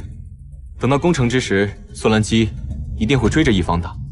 到时候，即便你今日不杀他，或者来日，朝廷也无法问他的罪，他也很难从苏兰姬手上逃脱。知道了。1万5玄甲军分成2组，一组负责进攻，一组负责防守。这2组再分10个小组，也就是说，攻防加起来一共是20个小组。明日的玄甲卫是攻城的先头部队，届时战将军率1万人在后方架云梯配合，大概就是这样。战将军回去之后，若是想到什么问题，可以随时来找我。没问题的话，我现在就有一个问题，请说。当初你为何隐瞒我你会武功的事？这很重要吗？不重要，只是直到你我和离那一日，我才知道你会武功。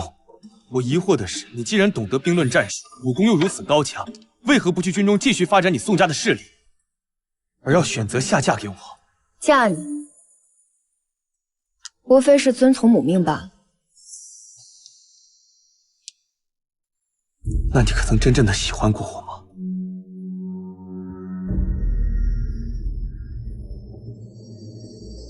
战北望，你从来就没有摆正过自己的位置。做我夫君的时候没摆正，做一坊的夫君，依然也没有摆正自己的位置。所以，其实你根本没有喜欢过我，你只是奉母命嫁给我而已。明明是你无情在先，却让人觉得是我辜负了你。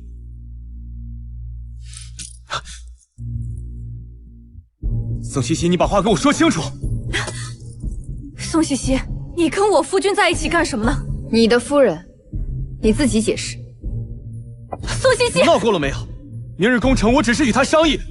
你不许吼我！终究后悔的那个人是我，是我错过了这般美好的西西。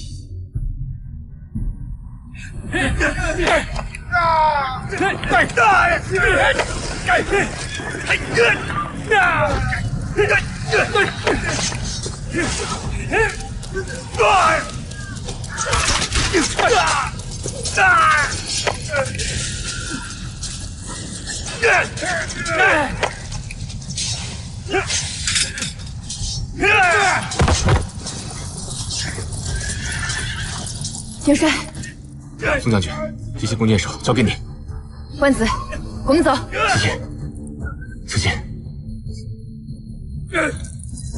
接着放。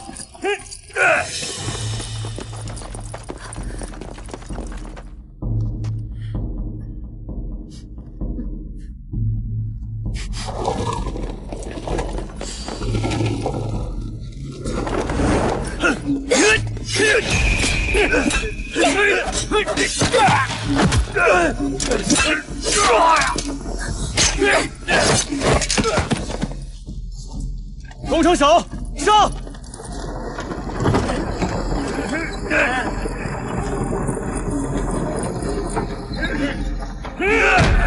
战哥，谁让你来的？元帅不是让你和方继林在后方守着？我说过不助你立功，这破城乃是我功，我不能让宋茜茜他们几个把功劳全占了吧？而且日后在皇上和兵部面前，你也能替我提一句，我是打了头阵的。但你这是违抗军令。无妨，能助你立功就行。走，随我攻城。疯了吗？我们攻城是有计划和步骤的，你这样做只会让他们白白牺牲。那又怎么样？我不能让宋茜茜他们把功劳全占了。堂哥，带人随我攻城。所有人攻上去！继续攻城！都给我冲上去！快上！上！上！全都给我上！让你的人都下来！我们攻城是经过演练的，你们没有参与演练，会打乱我们的计划。上！全部都给我上去！快点，快点！快点！怎么回事？快阻止他们！厉将军，攻城是最危险的，我的兵都具有牺牲精神，他们为了收复南疆，不畏犯险。你现在让我叫他们回来，那就是影响士气。你懂不懂打仗？非玄甲军威的全部下来！都给我冲上去！冲上去就有了军功，有了军功便能获得赏赐。下来！玄甲军都给我上去！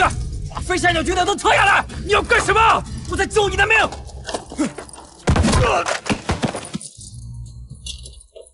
玄甲军快上！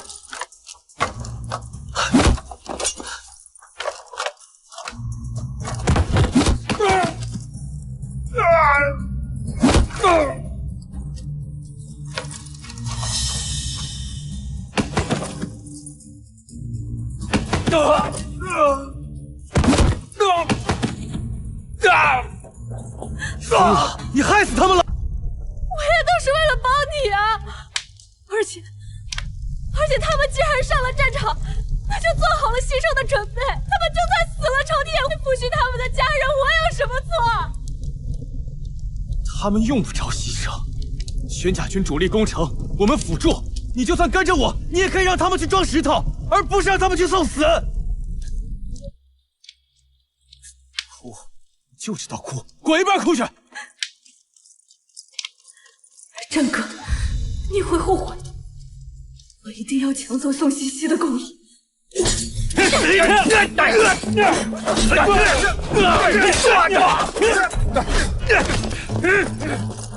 去开城门。严护，是。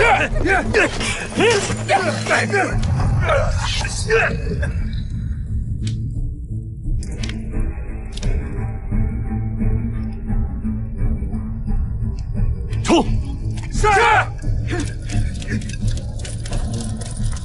给我冲！堂哥，给我冲！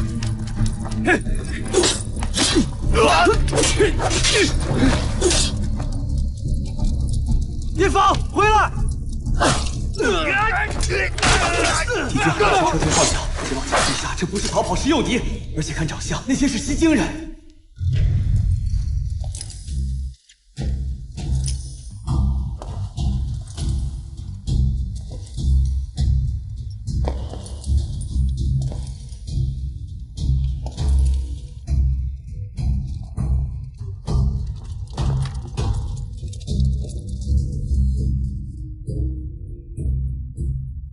不要出现！所有人给我抓一坊活口！是。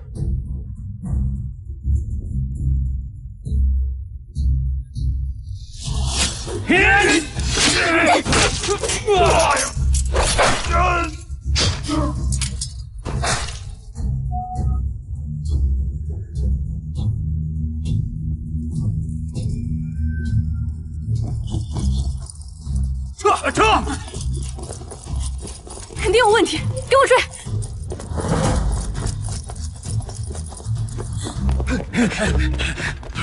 撤！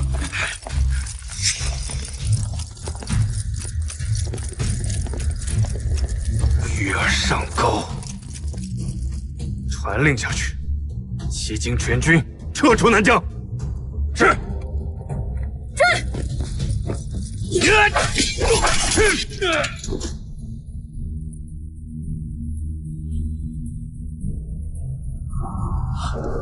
一坊，一坊！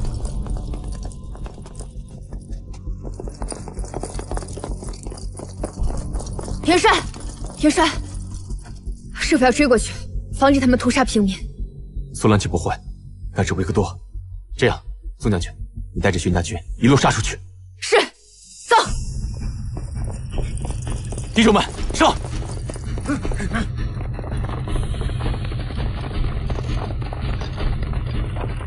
快跑！快跑！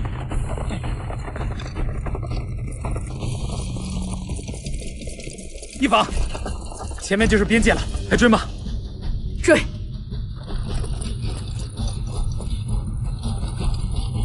给我追！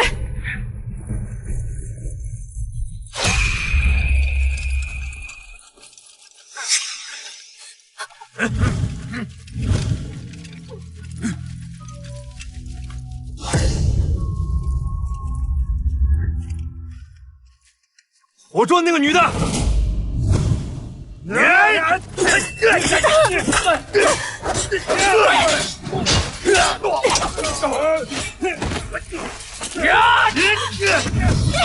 不要！将军，你说过祸福与共，但是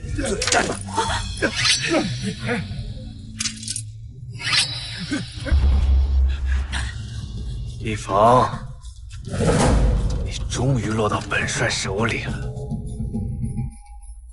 你可还记得你是如何羞辱我西京太子的吗？难道长陵关那个腐儒小将领竟是西京太子？你到底想怎么样？自然是要以其人之道还治其人之身了。带走，带走！走！你用小厨子挡刀了，你知不知道？他才刚刚当爹。我以为我身边的是西京的士兵，我没想到那是小竹子。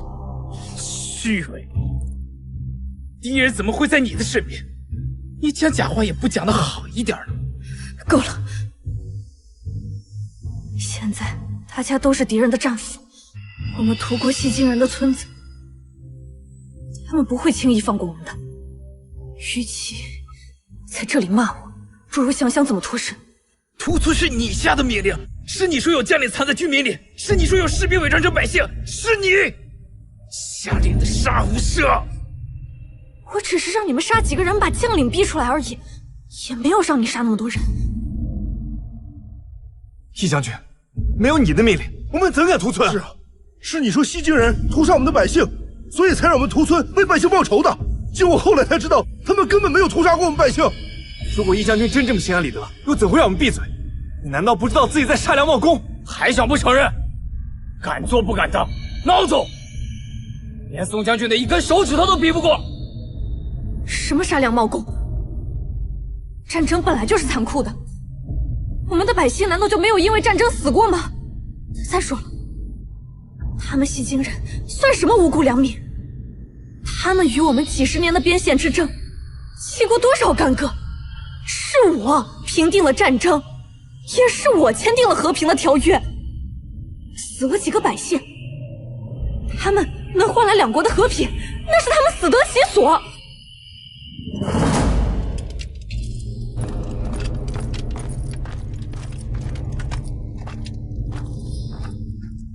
把他们拉进无尽深，我要听到他们求饶的声音。走，走！舒兰吉将军，我们签订过合约的，你不能伤害我。如果你现在放了我的话，我们重新签订合约。一房，竟然说出这样软弱的话，你不配为将！一房，你不配为将！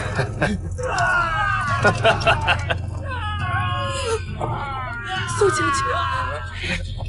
军，他们求饶可以，你求饶，只会死得更难看。商国自宋淮安一门牺牲后，便只有北冥王一人可用。我们的皇帝是瞎了眼了，竟然会用你！你是有何战功啊？不是一个贪功而滥杀的畜生！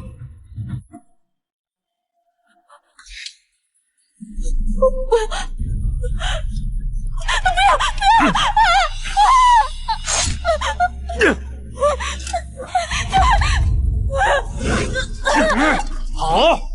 哪里跑？我们西京太子竟然会被你这样一个贪生怕死的畜生折辱！真替他感到不值得！给我走！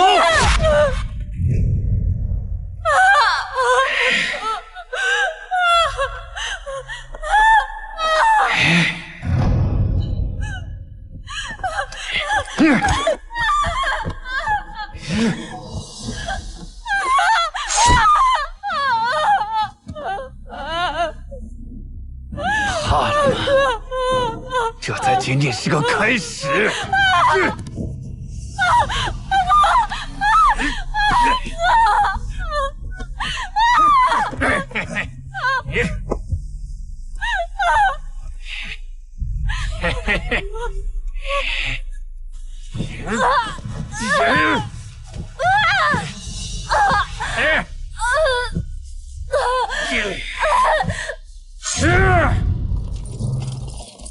停！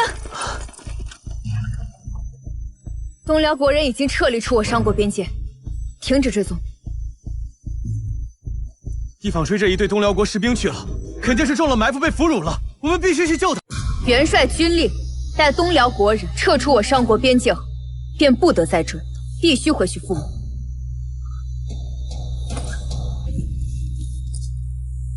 苏西西，一坊被俘虏了，你却不去营救，你什么意思？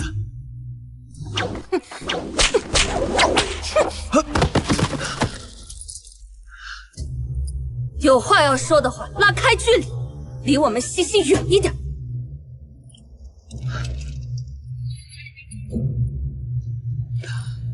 我们已经找了快2日了，一坊他坚持不住的。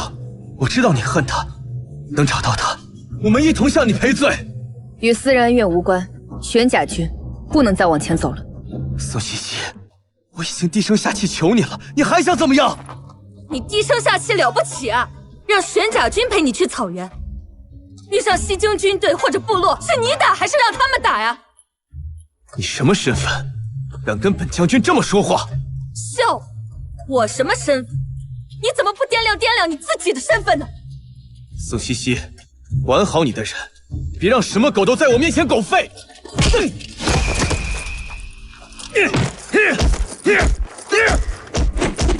他妈的，老子早就想揍你了！要不是当兵身份束缚着我，第一次见你们这狗男女的时候就想揍你了。你还真把自己当个人了？来，起来！我去你的！大是个狗东西，也不看看自己的德行，还想朝三暮四，在咱们老爷们许下的诺言私人兑现，这是给咱们老爷们丢脸！馒头，过来，别打了。来，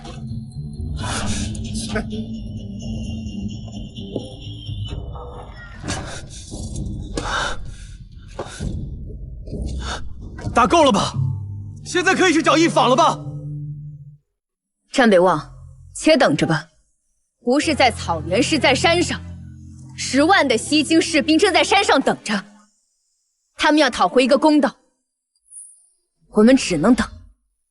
你怎么知道他们在山上？他们要讨回什么公道？用你的脑子好好想一想，为什么10万西京人不愿意撤离？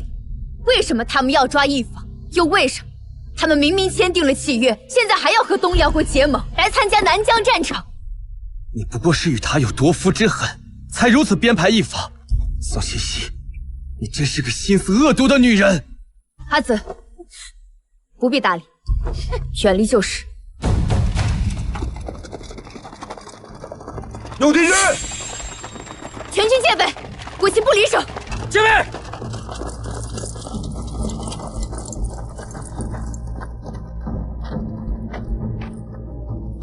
你们把一坊带到哪里去了？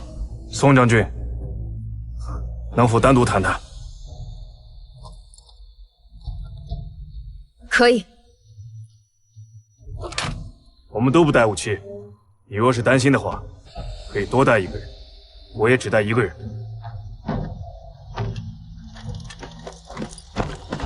你跟我去吧。过来。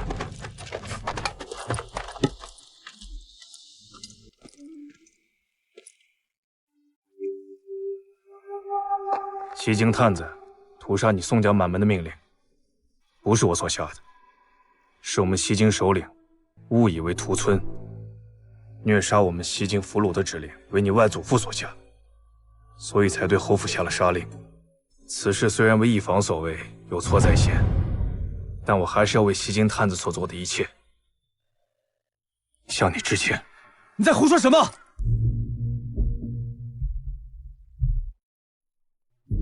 这是我们西京欠你们宋家的，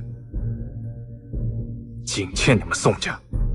此事涉及两国关系，所以两国主帅不得不从大局出发，选择隐瞒一坊做下的丑事。这是苏兰姬的格局，也是谢如墨的格局。你们的仇已经报了，但据我所知，屠完满门的西京探子已经回了你们国家，我的仇还没报。欠我的，我要拿他们的命来还。若是这样的话，宋将军，你的仇已经算是报了。那些回国的探子已经悉数被我杀了，你可以节哀了。但是我们西京人的哀痛，那是永远的耻辱。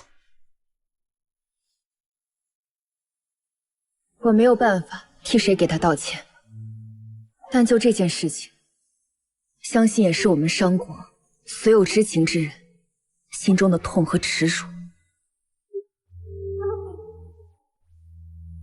宋将军，你刚才这句话，对我，对我们太子，对我们整个西京皇室，都意义重大。我们都有不能和解的痛，但为大局着想，也只能忍痛和解。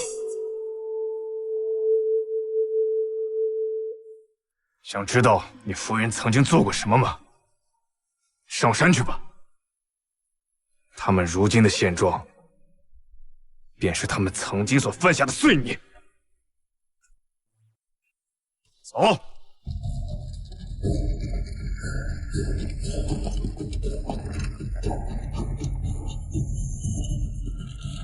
可不可以告诉我，一坊屠村是不是真的？等你见到一坊，可以亲自问他，苏兰姬不会杀他的。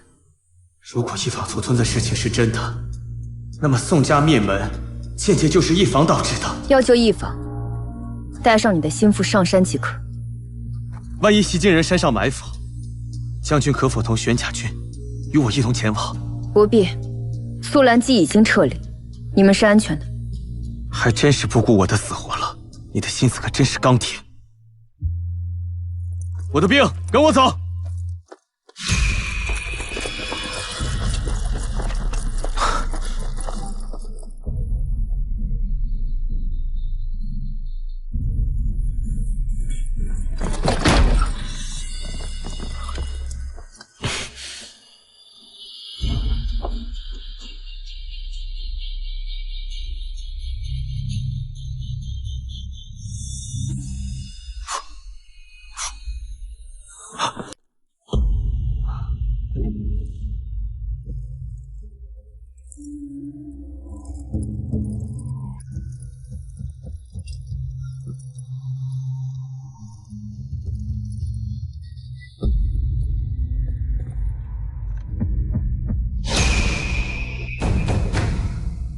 一坊，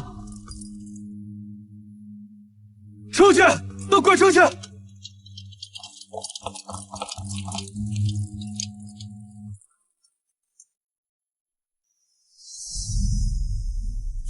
万一袭金人山上埋伏，将军可否同玄甲军与我一同前往？不必，苏兰姬已经撤离，你们是安全的。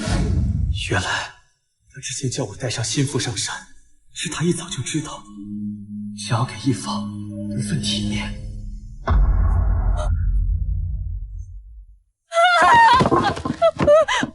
张哥，你为什么要毁了我的脸？你的脸被苏兰姬刻了个剑字，不悔，难道要带着这个字过一辈子吗？苏兰姬，畜生，那就是一个畜生！畜生！我要杀了你！我要杀了你！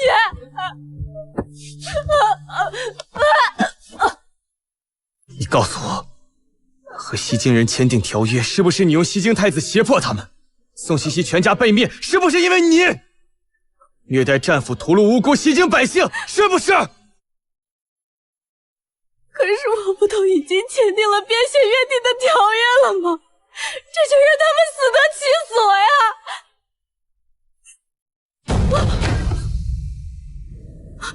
张哥，我相信我们上国的百姓都是愿意牺牲自己换取和平的。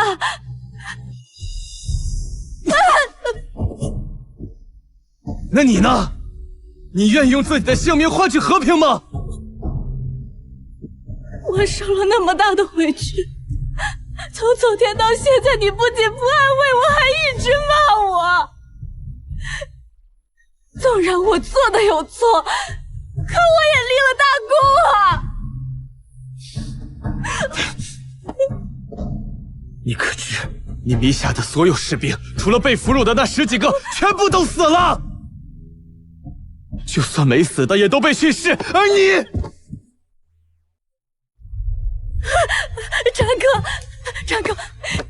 张哥，你是不是以为西京人他们玷污我了？没有，他们只是扒了我的裤子，我的清白还在。你相信我，我还是清白的，张哥。可笑，为了你，我竟然抛弃了西溪。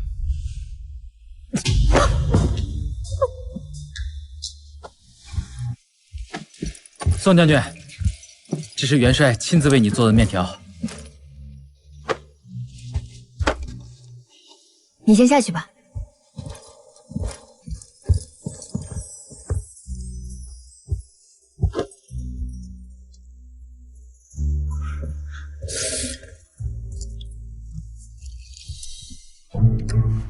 吃饭呢？够不够？不够，还有没？没有。那不是多余问吗？哦。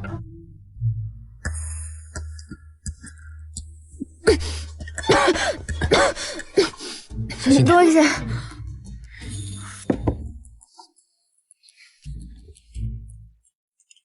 他们的目的是一房和那些曾经参加屠杀的士兵。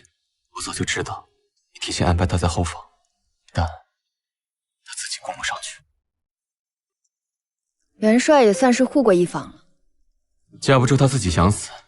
一坊是一个毫无底线的人，苏兰基对他没下死手，是想让他不堪受辱自尽。但你觉得一坊他会自尽吗？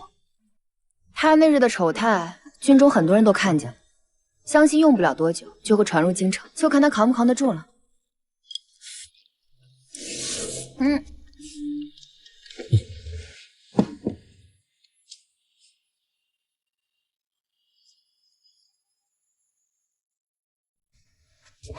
元帅居然会藏着一条这么丑的手帕。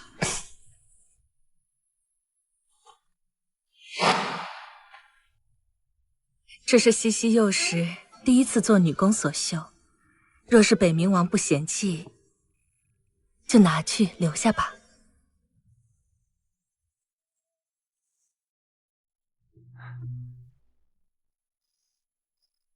多谢夫人。这不会是元帅自己修的吧？那倒不是。宋将军之前可曾做过女工？宋将军之前可曾做过女工？我未曾。元帅为什么这么问？这方帕是我喜欢的人第一次做女工时所绣。元帅竟有喜欢的人了。宋西西，我喜欢你。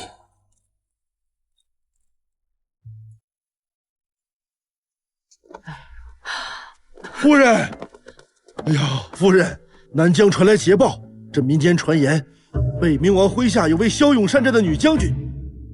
你觉得这女将军会是谁呀？那不是一坊吗？是一坊带领玄甲军破城的。哎呀，我吃斋念佛，终于等到北望和一坊立功回来了。是啊，我们将军府总算要有出头之日了。老爷，我们举办个茶宴，请朝中官员的家眷来聚一聚，提前拉好关系，等他俩回来得了实职，在官场就一帆风顺了。这个，老爷，你这是？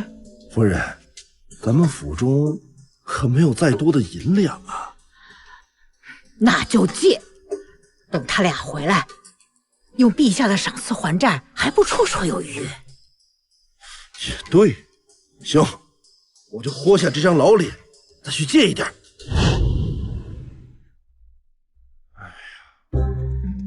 哎，来了！哎，两位，两位，这到底怎么回事啊？我怎么知道啊？嘿，这将军府老夫人的茶会，2位兵部尚书的夫人都没有出席，莫说是侍郎夫人，就是兵部侍郎，哪怕任何一个兵部官员的家眷都没有出席。这意味着什么？这就意味着那位女将只怕不是一坊将军啦。公布立功名单了，大家快来看看呀！快！我就不信这宋西西能去战场立功，她要真有这个本事，早就去战场了，还用得着嫁到我们将军府伺候我这个老太婆吗？可那名单上根本就没有一坊的名字，就连北望的名字都排到了最后啊！你说什么？夫人！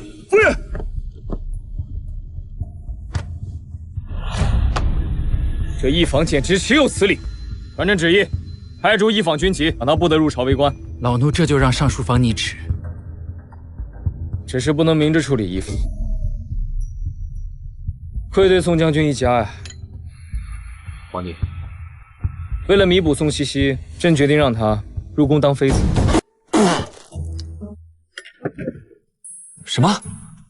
你这么激动做什么？皇兄，她那样的女子，岂是后宫能控得住的？皇兄若是担忧她一个女子拥兵自重，可以替她赐婚呢。嫁给谁？皇兄明知我心悦西西，却明知故问，难道只为了让我在兵符和西西之间做个选择？朕若不逼你一把，恐怕你又得躲个10年，也不知跟西西表明心意。3年之内，若无人娶宋茜茜，朕便纳她为妃。臣弟先行告退。哼，这是坐不住了呀。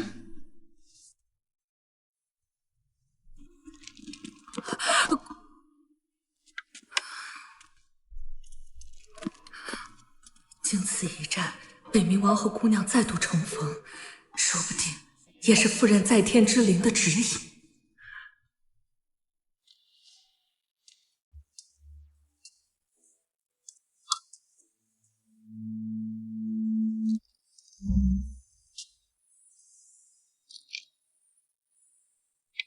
元帅，坐。想不到元帅打扮一下，竟然还是个美男子。这里不是战场，不必叫元帅。王爷，皇上说想要纳你入宫为妃，你可愿意？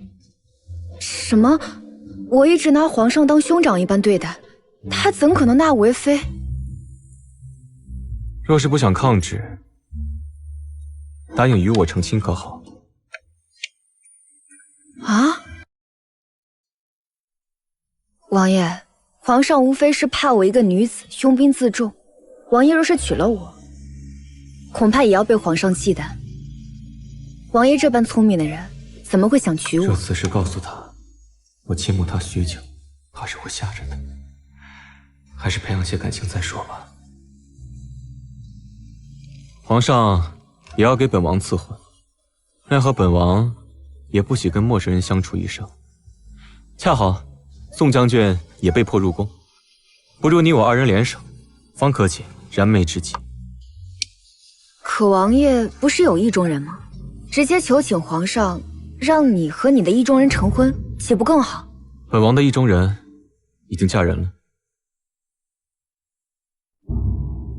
不知是哪位女子，见得王爷如此厚爱。她并不知本王心意，也只是本王一厢情愿。在上南疆战场之前，本王曾向她母亲求娶她，可是她母亲并没有看上本王。现如今她已经嫁人，至于她是谁，并不好再说。王爷所言甚是，女子的名节最为重要。若是她已嫁人，确实不适合再被王爷挂在口中。是啊。宋茜茜，给个答复，有什么问题，本王一力承担。可我已经合离一次，若是再被休，或第2次合离，本王不会休妻，也绝不会合离，除非丧偶。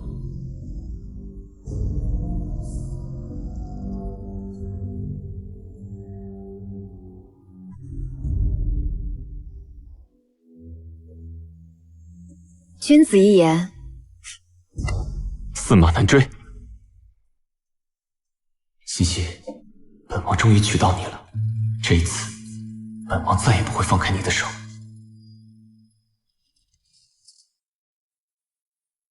为了娶宋茜茜，你竟甘愿放弃兵符？皇兄，臣弟心仪她已久，您不是不知道。那需要为你们赐婚吗？多谢皇兄。赐婚，茜茜已嫁过一次，不希望她成为风口浪尖。你母妃素来爱面子，恐怕不会接受茜茜2家妇的身份。加上长公主素来喜欢欺压拿捏你母亲，既然茜茜要嫁给你，必然也要融入这其中复杂的关系。这日后怕也会出现在风口浪尖，受尽欺负。皇兄大可放心，臣弟的心腹没人敢欺负。臣弟告退。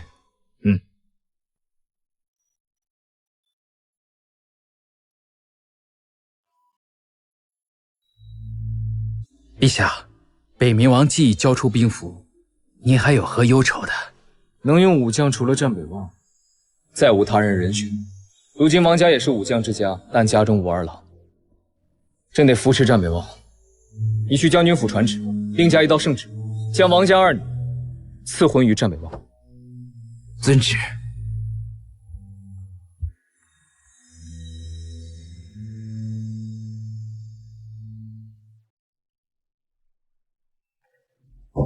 臣谢过皇上。战将军、义将军，接旨吧。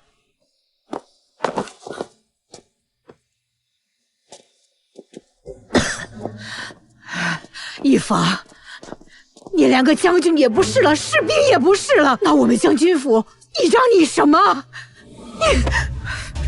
我们花了这么多银子娶你，竟一无是处，你竟然是个烂妇、泼妇！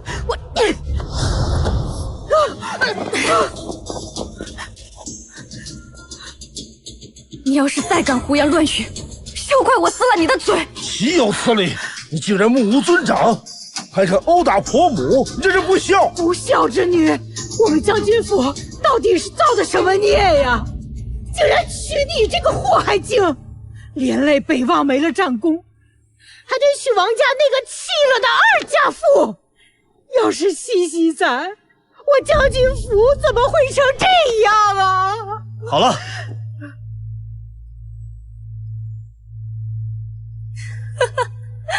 现在一个个都后悔了，一口一个宋西西，别忘了，当初是你们战家八抬大轿娶我过门的，也是你们费尽心机想休了宋西西的。你，夫人，夫人，快，夫人进屋。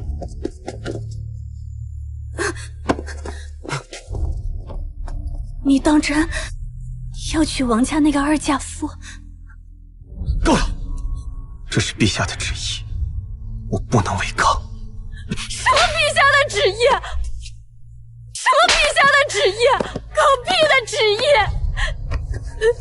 当初你我一同对付宋西西的时候，你就是这么说的。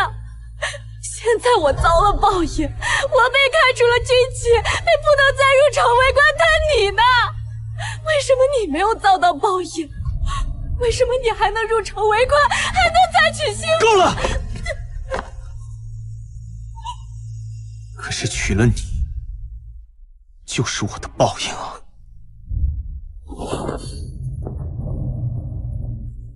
宋西西，都是因为你，我一定要让你付出代价。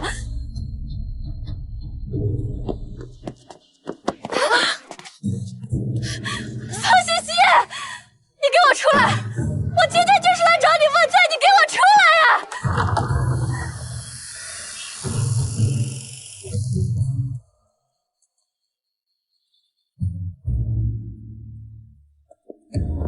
这一方怎么还有脸来宋将军府？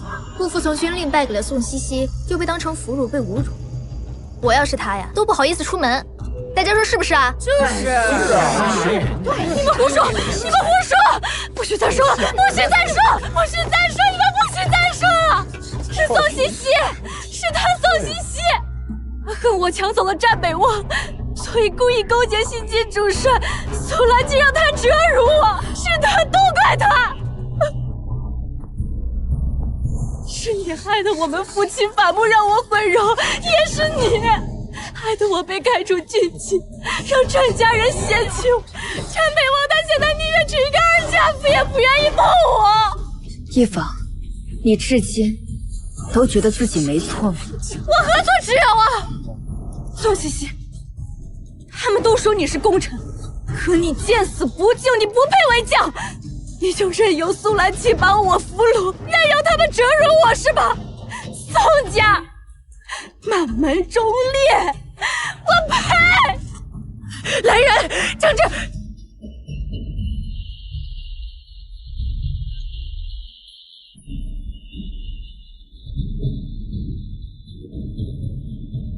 干什么？你别过来！放开我！放开我！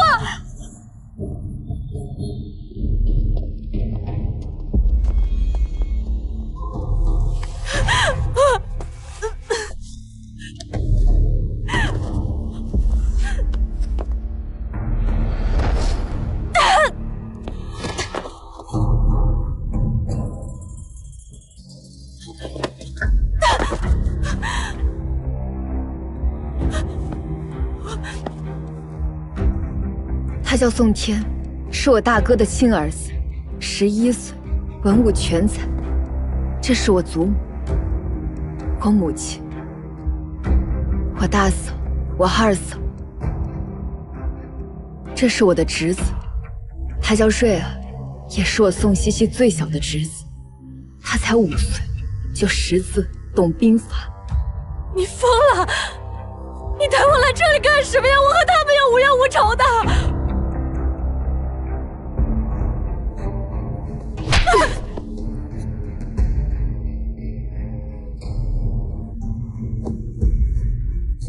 你在成灵关所做的一切，西京探子全部报复在我家人的身上。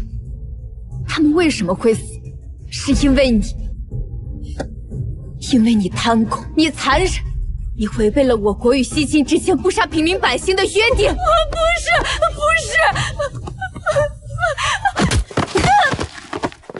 你知道他们是怎么死的吗？他们每个人身上都被砍了108刀。为什么是108刀？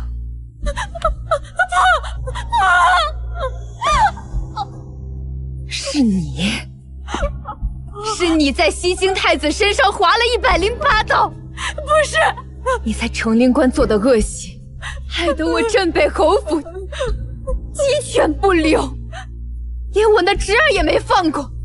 不是，是西晋人，这些恶都是西晋人做的。你们家人都是西晋人杀的，跟我没有半点关系，跟我没有半点关系。小小的身子，从娘胎出来就软，也是嗑药养着，108刀，身体都砍烂了，流了一地的血，整个镇北侯府无一处不是血腥，这一切都是你造的孽。一方，你说我恨不恨你？那些人根本就不是平民，他们窝藏士兵，我没有错。你的家人是西京太子杀的，跟我也没有关系。没有关系，没有关系。我五嫂就是像你这样怕的，她想保着点孩子，她想护着他，可她身中了数刀，实在不愿咽气，就这样在地上爬着，爬向她的孩子，血流了一地，最后她倒在她孩子身边。你说我恨你，是因为你夺走了战北王，和我的家人相比，但战北王算什么东西？幼稚之极，是灭门之仇。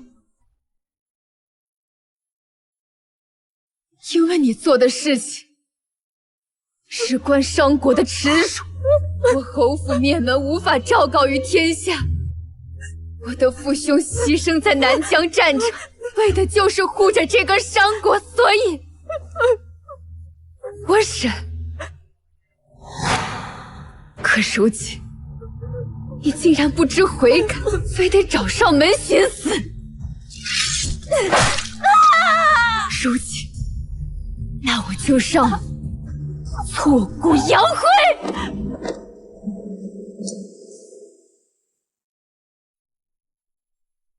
你要是再招惹宋茜茜，我定要了你的命！滚！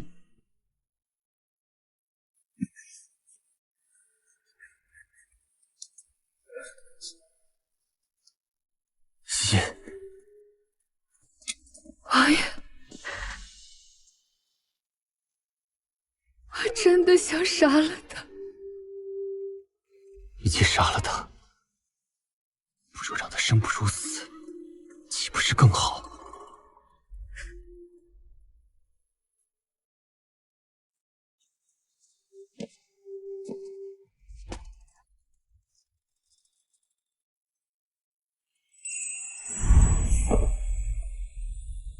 爹，娘，女儿不孝，女儿不孝。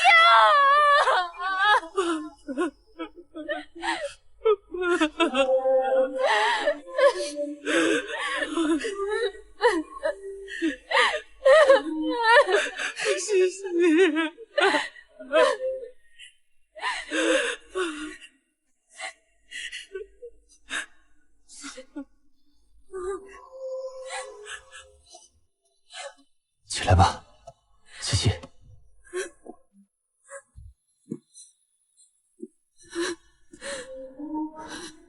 西西。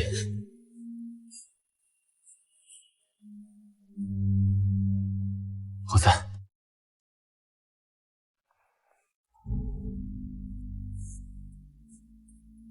说他娶的是意中人，想必会对他更好吧？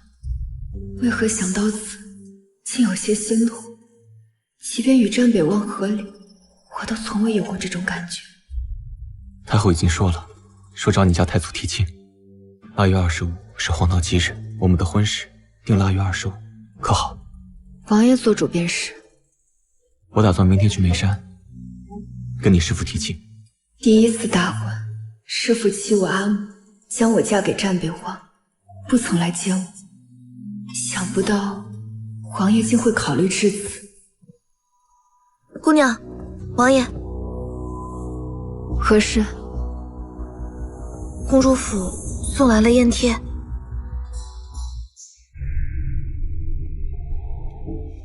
长公主特邀您去她的寿辰，莫不是要为难姑娘？夫人生前处处被长公主针对，如今特邀您，肯定不安好心。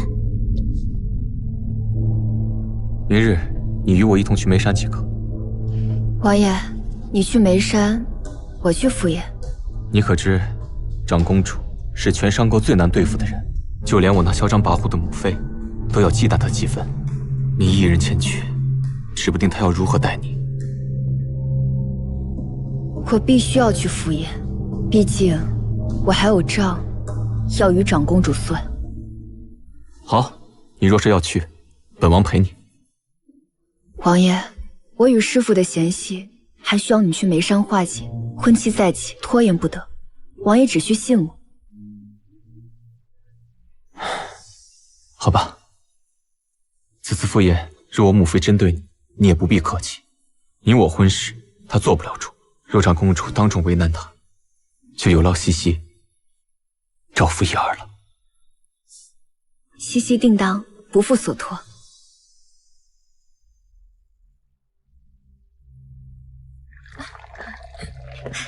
好久没见，是今天真是欢喜的日子。是，进车。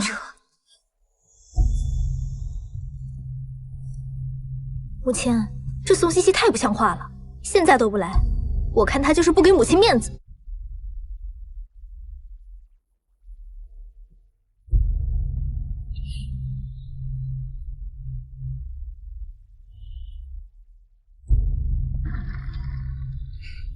姑娘，我们为何不直接进去？自然是要看看这个长公主要演什么戏。见过长公主。戏要开场了。boss， 你是何等贱民，也配与我同坐？佳怡，怎么对战老夫人如此无礼？战老夫人，听闻你的身体不太好，如今可好些了？谢谢公主关心，臣妇好多了，谢谢长公主。你年纪与本宫相仿，怎的身子会如此差？听闻你以前的儿媳妇日夜照顾你，如此说来，也是个孝顺之人。长公主这时提起宋茜茜，莫不是要替她出头？母亲，这孝顺是做给别人看的。这宋茜茜与战将军和离后，竟连前婆母的死活都置之不顾，何来的孝顺？姑娘，这长公主是要带头编排坏您名声吗？沉住气，我这未来婆母还没入场，这好戏还在后面。是，可不就是仗着自己的军功，便没把人放眼里了吗？这般忘恩负义的人，自是人人唾弃。战老夫人，我听闻她之前娘家惨遭灭绝时，是您在无微不至的照顾她，您倒是心疼您儿媳妇儿，可惜啊，人家压根儿就不领你的情分。看来长公主不是给宋茜茜出头，而是与宋茜茜有私怨。哎呀，长公主见笑了。有时候真心未必换得了真心，我待她一场，无愧于心，便是足矣。惠太妃驾到！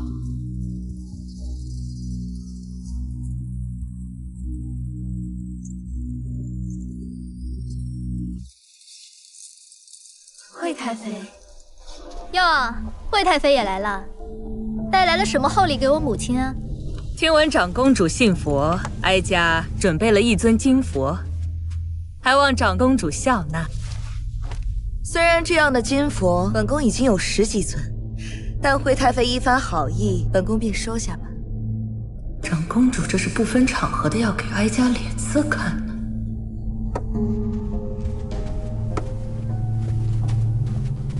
如今木耳收复南疆，也是不世之功。这陛下又赏赐了诸多良田商铺，可木耳如今也未谈及婚嫁。哀家这里倒有一个人选，要是木耳与他成婚，那定是一段佳话。就不劳长公主费心了，这木耳啊，打小就是有主意的。至于这良田嘛，哀家也能帮他管管。这全京城，谁不知你惠太妃只知吃喝玩乐、穿金戴银、恃宠而骄？此事交于你，怕是有所不妥。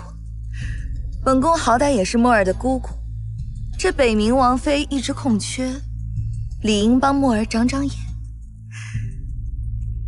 总不能让像宋茜茜那样的人钻了空子。是啊，惠太妃，你可得看清楚些，千万不可找宋茜茜那样的儿媳，还善妒又不孝，所以呀，被我们休出了将军府。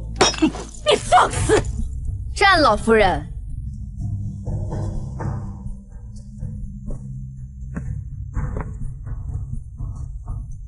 慎言，慎言。宋茜茜也来了。可千万不能让人知道她即将嫁给木耳，否则今日哀家什么面子都会丢尽的。看来我这婆母是真瞧不上我。今日是我母亲寿辰，你穿成这样素的，可见并无心给我母亲祝寿。我打扮如何不要紧，今日毕竟是长公主的寿宴，若是我等皆像您这般艳俗，岂不是浪费了郡主一番采衣娱亲的孝心？你敢说本公主穿的艳俗？采衣娱亲嘛，艳俗些不要紧。诸位夫人说是不是呀？这宋茜茜竟当着长公主的面打嘉怡郡主的脸，可真是不知死活。方才我们正说单老夫人被你气出一身病，还不让丹神医给她治病，你随立下军功，却也抹不杀你这黑心肠，怪不得沦为将军府弃妇。嘉怡怎能无礼？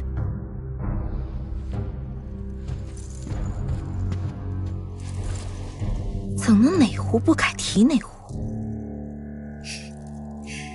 茜茜，她是被本宫宠坏了，你可别跟她一般见识。长公主放心，我自然不会跟无知的人一般见识。要是我顺了长公主的意，说不定我们将军府能靠着长公主飞黄腾达。茜茜，你已被休出了将军府，竟还敢如此没有规矩，敢对嘉怡郡主无礼！你不说话，我倒是把你给忘了。你说我是被你将军府休的，可是在质疑陛下，你休得无礼！此事关圣上何事？是陛下下旨，我才与战北望和离。即是和离，便是我先不要的战北望，并非大家口中的将军府弃妇。倘若再有人一口一个弃妇叫我，我便只好禀告陛下。还有，大家一直都说是我不让丹神医给战老夫人治病，正好现在丹神医正在外面候着，长公主宣进来，一听便知。这可怎么办？单身一来，我不就露馅了？长公主，今日是您寿辰，我们将军府的家事就不劳您费心了。战老夫人此言差矣，我与将军府再无瓜葛，何来将军府家事？倒是战老夫人在外面给我散播谣言，泼我脏水，我倒是可以不与战老夫人计较。可今日偏偏是长公主的寿辰，就算是我不计较，心怀慈悲的长公主也定会为我做主。好一个巧言令色的贱人，三言两语就扭转了局面，替哀家不得不为她做主。虽然讨厌宋茜茜，但她竟然敢跟长公主和佳怡对着干，这一点是让哀家舒服了不少。此事，听闻长公主是活菩萨，还请长公主替我们家姑娘做主啊！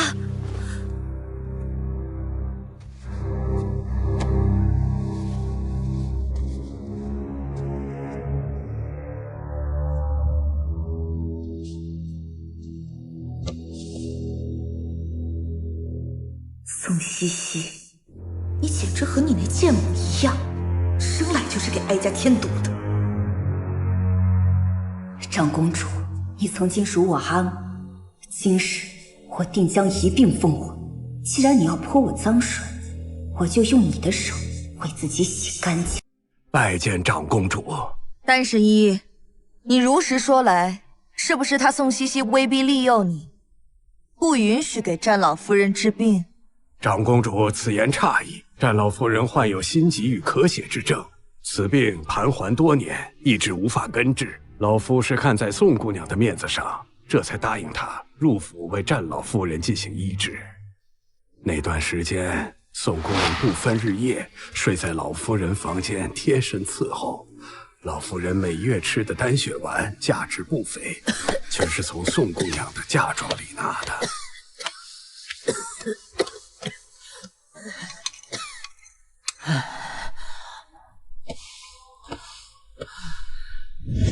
可谁曾想，战北望将军打了胜仗回来，竟然仗着赐婚圣旨，联合将军府要把宋姑娘休弃出门，贪图她的嫁妆。此等家风人品，老夫甚是瞧不起。所以老夫决定，断然不会再次登府给战老夫人进行医治。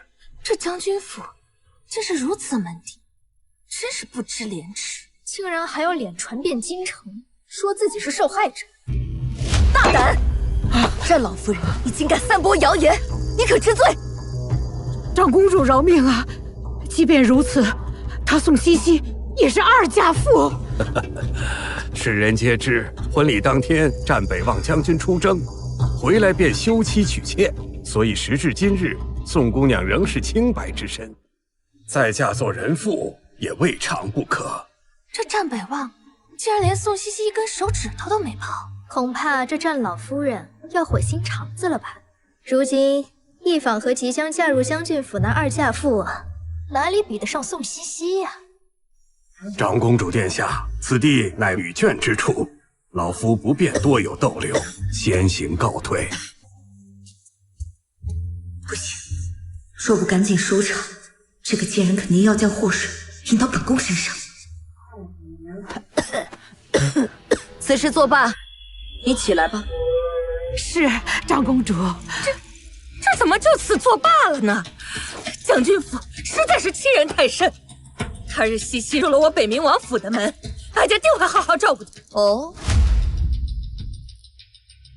惠太妃不是不承认这桩婚事吗？怎么反倒自己当众？他日茜茜入了我北冥王府的门，哀家定会好好照顾她。哦，这京城名媛众多，墨儿竟然看上了这和离府。哎呀，多嘴！他们的婚事我反对都来不及，怎么由得我来公开呀？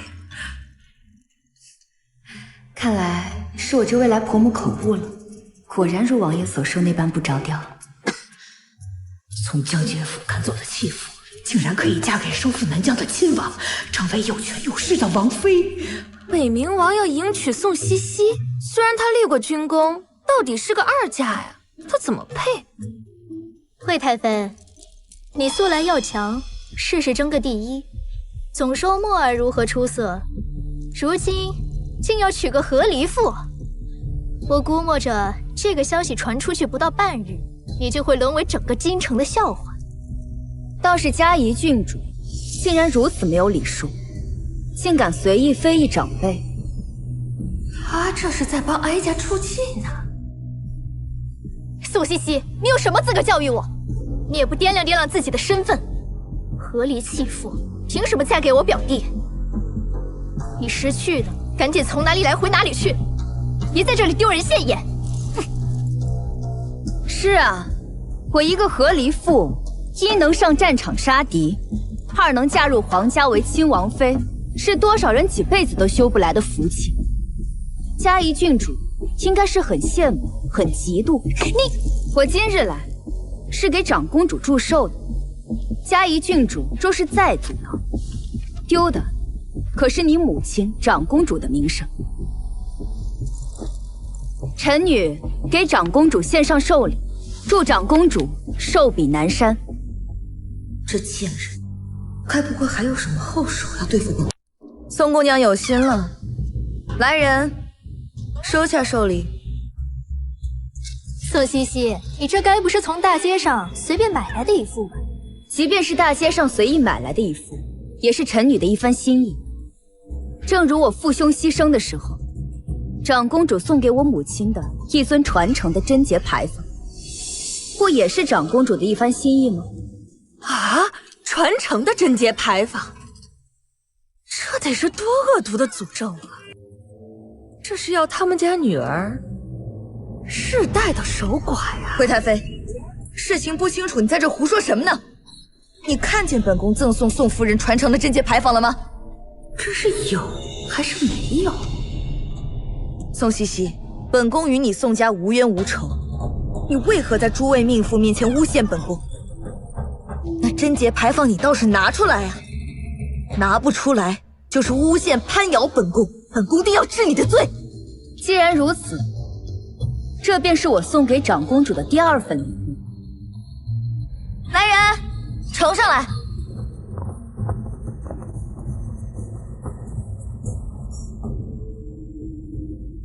这个贱人不会真的带来了。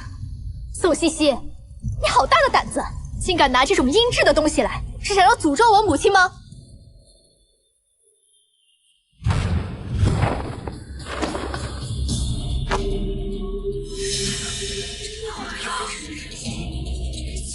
我父兄记事，长公主将此物赠予我阿母，可是为了报复我阿父拒绝娶你，此生只娶了我阿母一人，长公主心里不平所送。放肆！你这话阴阳怪气的，是要逼着本宫承认吗？什么损阴质不损阴质？我看到是你们宋家损了阴质，所以才引致。引致什么？我宋家损阴质什么？死在我宋家人刀下的不计其数，但那都是敌国士兵。长公主在京中过着太平日子，年年举行盛大的寿宴，这其中有我宋家人出的一份力。身为皇家公主，不念及牺牲将士的功劳，一口一句损阴质，这若是传了出去，还让商国士兵如何再敢上战场杀敌？你说什么胡话，扯什么国事战事？我看到是你，不是诚心过来给本宫贺寿的。长公主，臣女的确是诚心来给您贺寿的，只是这第2份礼物是物归原主。长公主若是不要，那便由臣女来做个了断。你到底要做什么？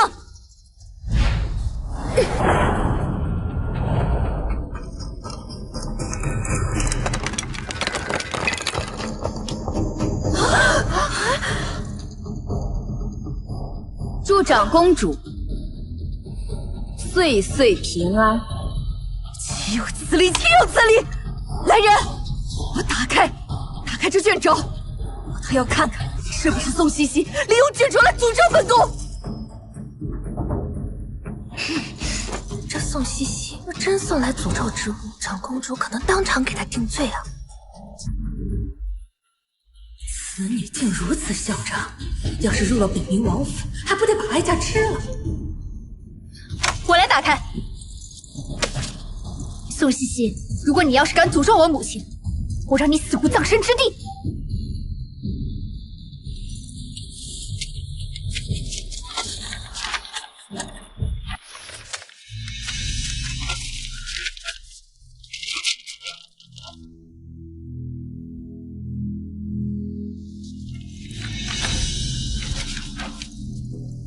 姑娘，真威风，总算给夫人出了一口恶气。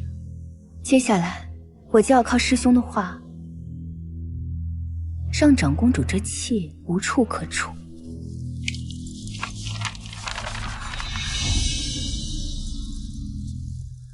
小女子曾见过先生画的腊梅图，画工同出一辙。这张是沈清河先生的。沈清河先生的冷梅图，那可是千金难求啊！竟不是诅咒之物，是沈清河之作。他又是如何得到的？宋茜茜可真有钱呀，这画怕是起码1000两黄金才能买到吧？为了去一坊这么个货，我竟然把财神爷给赶出门了。哎，不对，这不是沈清河先生的画，竟拿赝品来助手，你真拿得出手啊？赝品！宋茜茜，你竟然敢拿赝品来给我母亲祝寿，你真是低劣！送不起就别送了。竟然是赝品！哎呦，那我舒坦些了。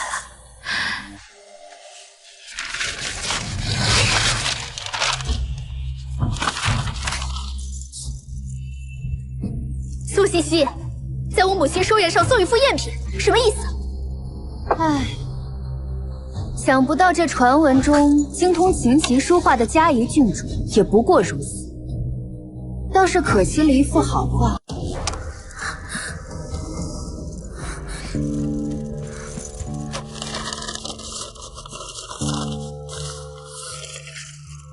这不是赝品，这是真品啊！太可惜了，太可惜了。严姑娘，这印章刻的字体都是错的，要不要我把沈先生的冷梅图送过来，让你鉴别鉴别？不用了，小女家中本就有2幅沈先生做的冷梅图，还是沈先生当场做的。这2幅图所盖的印章，一张盖的是小篆，另一幅盖的是大篆。而这幅图所盖的印章，便与小女家中的那幅一模一样。今日我家祖父也在场，就在外头。如果诸位不信的话，可请我祖父进来鉴别鉴别。沈先生卖的画全部都是小篆印章，这是众所周知的事。没错啊，所以小女的这2幅画，一幅是买的，另一幅是送的。而送的这一幅用的就是大篆印章。那不就对了，宋茜茜的画只能是买的，沈清河先生怎么会给她送画？既不是买的，也不是送的，那这小篆印章定是假的。我知晓我师兄所做的画难求，想着今日是长公主寿辰，便送上一幅。这幅画我师兄用了很大的心血，没想到就这样被撕毁了。师兄，沈清河先生是你的师兄？原来沈清河竟然是宋茜茜的师兄。对啊，我师出万宗门，沈清河是我大师兄，诸位不知吗？那这幅画是真的，竟然被撕了，太可惜了。来人呐，请太傅。长公主，那小女便告退了。宋茜茜，你莫不是怕被鉴定是假画，传出去会贻笑大方，所以你要落荒而逃了吧？堂堂公主嫡出亲女，皇家教养长大，出口皆是恶语，连我师兄的话都不懂得分辨便撕掉，如此武断粗鲁，传出去才贻笑大方。我宋家人磊落坦荡，倒是嘉仪郡主目无尊长，不把先帝嫔妃放在眼里，一口一句惠太妃，既不尊重人，也不遵孝义。不知你的父母是如何教养你的？宋茜茜，你是不把本宫放眼里是吗？也难怪，长公主能在我父兄为国捐躯的事后，给我阿母送上传承贞节牌坊。行如此恶意诅咒之人，也教不出什么好所。宝珠，我们走。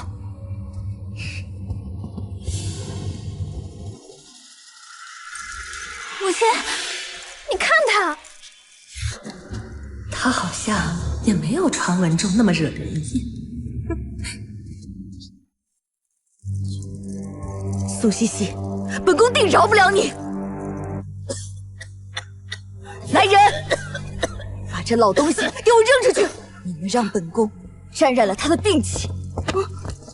长公主，长公主，长公主！气死本宫了！气死本宫了！宋茜茜能把长公主气成这样，也算是本事，本宫也得见见她了。宋将军，宋将军请留步。宋将军，惠太妃请您到府上来叙。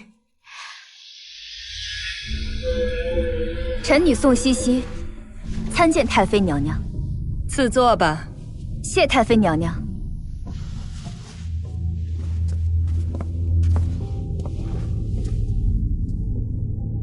敢问太妃，唤臣女来是何事？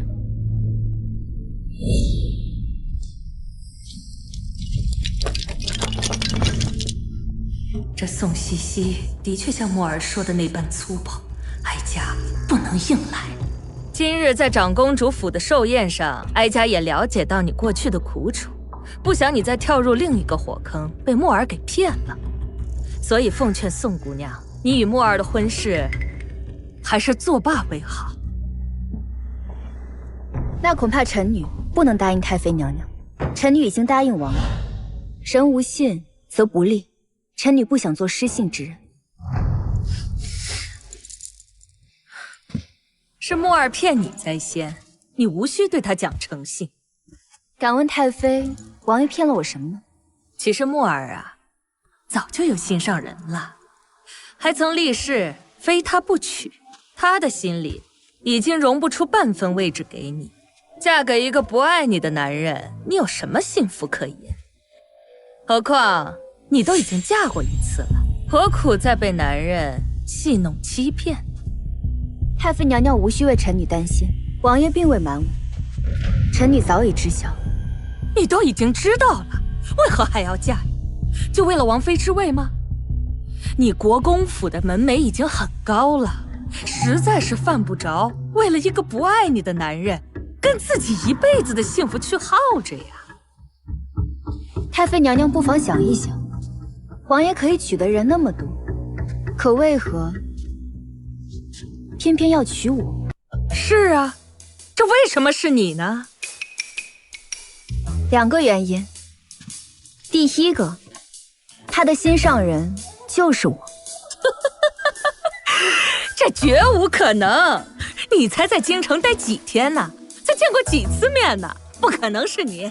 所以这第2个原因，就是王爷觉得我能做王妃，最合适，也最安全。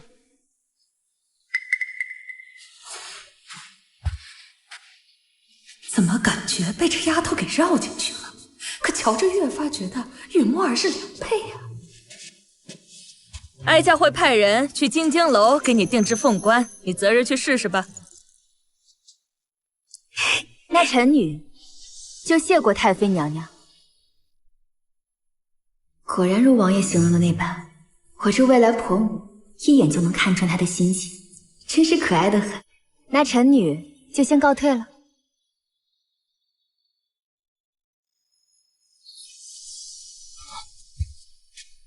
这丫头，阿父，阿父，阿母怎么样了？你阿母去参加长公主寿宴，回来后突发病疾，还一直念着，说宋茜茜要嫁给北冥王。什么？她要嫁给北冥王了？北王，错了，你一定是错了。错什么了？错在娶了我，弃了他宋茜茜。战北望，你前头娘子就要嫁人了，还是嫁给王府？你是不是后悔？你就不该娶我，我也不该嫁进来，受你一家子的怨恨。你，阿父，这些银子给阿母请大夫。不许！战北望，你今天必须给我一个交代！我跟你拼了！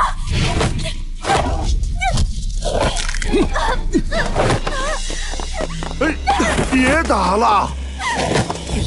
成何体统！成何体统啊！老夫人，老夫人！来，太叔公，见过太叔公。茜茜啊，太叔公老了，这宋家的族谱就交给你了。茜茜啊，你与北冥王成婚是不能成绝的，可国公府的位置不能没有。你可以在这里挑几个小孩寄养，通过品德和文采考试之后，递交给朝廷世子之辈。你阿兄们本来都有子女，个个都十分出色，可他们跟他比，如何都比不上。这些杀手要是能对孩儿们手下留情，给国公府留下一点血脉。太叔公，别多想，伤身体。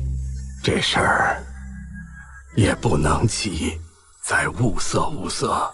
宋氏家族若没有出色的孩儿，就不能成绝，就对不起你阿父的威名啊！太叔父，先进屋歇歇吧。不用了。那我送你。姑娘，姑娘，何事如此慌张？北冥王回来了，他还带回了谁？琪琪，你确定那是我二哥的孩子瑞儿吗？之前见过瑞儿，瑞儿幼时颇为懂事，果然印象深刻。瑞儿现在在何处？就在院外面，只是……宝珠，你去水兰阁取一件瑞儿最喜欢的玩具，我给她做的那个弹弓，弹弓上还刻着她的名字，木叉子上还涂了颜料。知道，奴婢马上去拿。琪琪，琪琪，你要做好心理准备。瑞儿她之前一直被丐帮控制着性器，为了博取同情，她现在的模样已经大不比从前。你莫害怕。还有一件事，她被毒哑了，如今她没办法说话了。如果你想等等，本王带她回北冥王府梳洗一番后，就现在。让二小公子进来。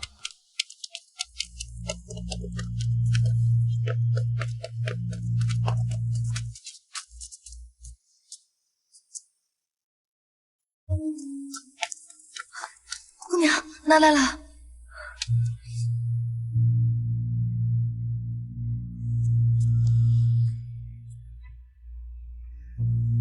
瑞儿，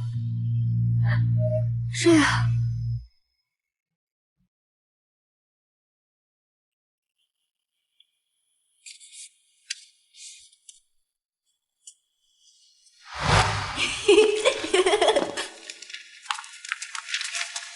小姑姑，你看，这是我今天写的字，阿父夸我写得好。我们帅真棒！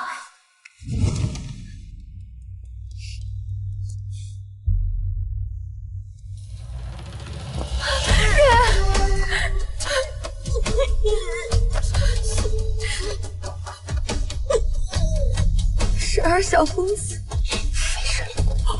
是二小公子，二小公子回来了！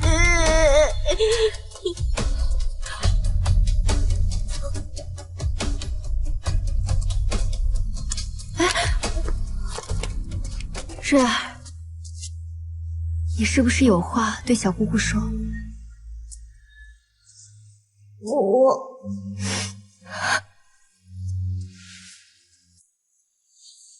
瑞儿，你要答应小姑，你是一个坚强的孩子，小姑才能告诉你实情。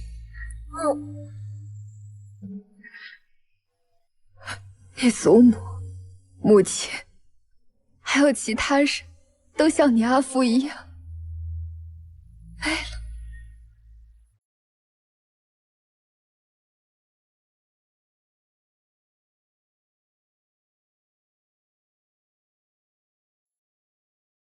水儿乖，小姑姑知道你会写字，告诉小姑你是怎么逃出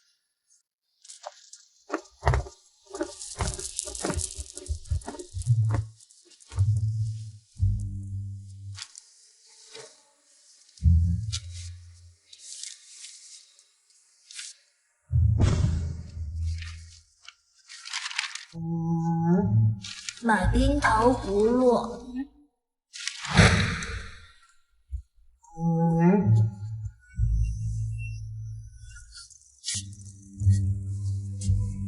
小姑姑，你怎么哭了？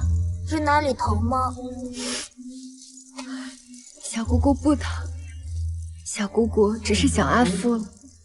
瑞儿，小姑姑以后不在，你可要好好听阿母和祖母的话，好不好？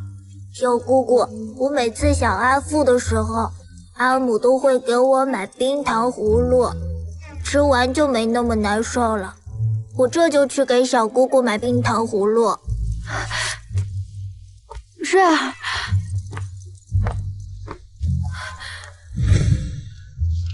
你是溜出去给小姑姑买冰糖葫芦，才逃过一劫的。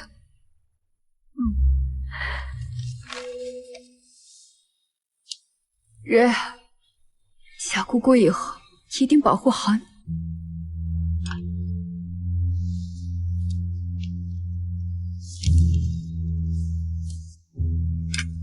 瑞儿是男子汉，会保护小姑姑。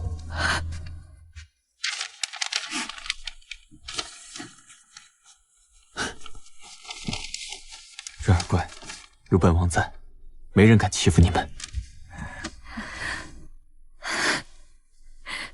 王爷是小姑姑心爱之人，日后瑞儿要叫他姑父，好不好？本王知道你是骗瑞儿，但本王依旧开心。本王也只喜欢你小姑姑一人。明明知道是骗瑞儿，但我却依旧开心。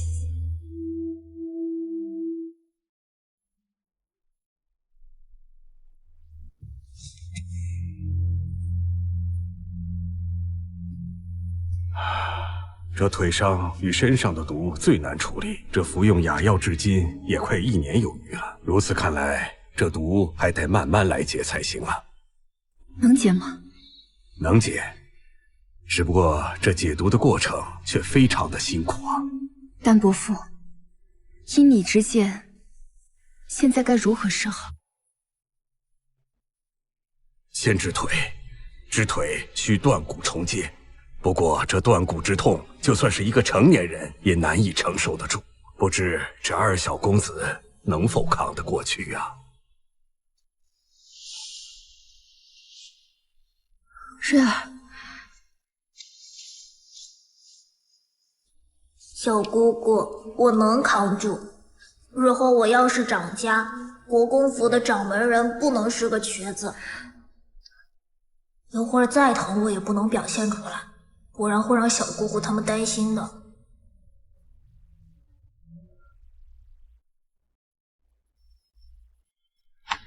好了，本王留在这里陪着瑞儿，你们几个先出去吧。男子汉之间的事情没你们什么事儿，对不对？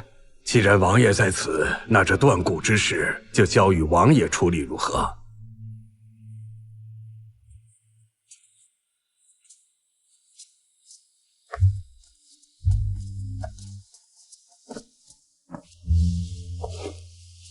瑞儿别怕，本王有个秘密要告诉你，是关于你小姑姑的，但是你不能告诉别人哦。把手给我。在以前呢，你小姑姑刚练轻功，那个时候梅山上有一棵很高很高的梧桐树，你小姑姑上去，但是呢却惊动了鸟雀，一个不小心就摔断了腿。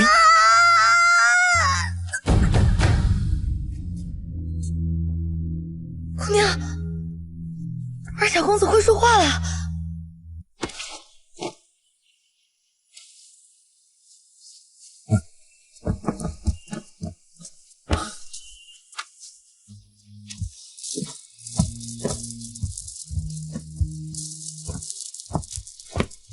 丹伯父，刚刚瑞儿可是会说话了？是疼痛的叫声，这是好事啊。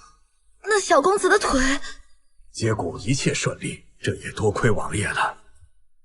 王爷，您手上的伤是不是需要先包扎一下？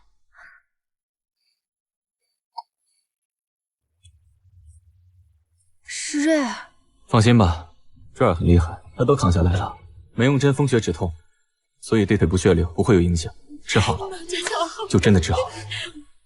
老朱、宋嬷嬷，你们去准备一下。好。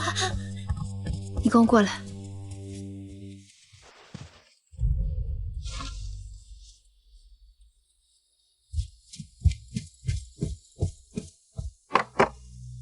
没事，只是一点皮外伤。怎么没事？这要是处理不好，是要发脓的。你放心吧，瑞儿意志力惊人，日后一定会康复痊愈。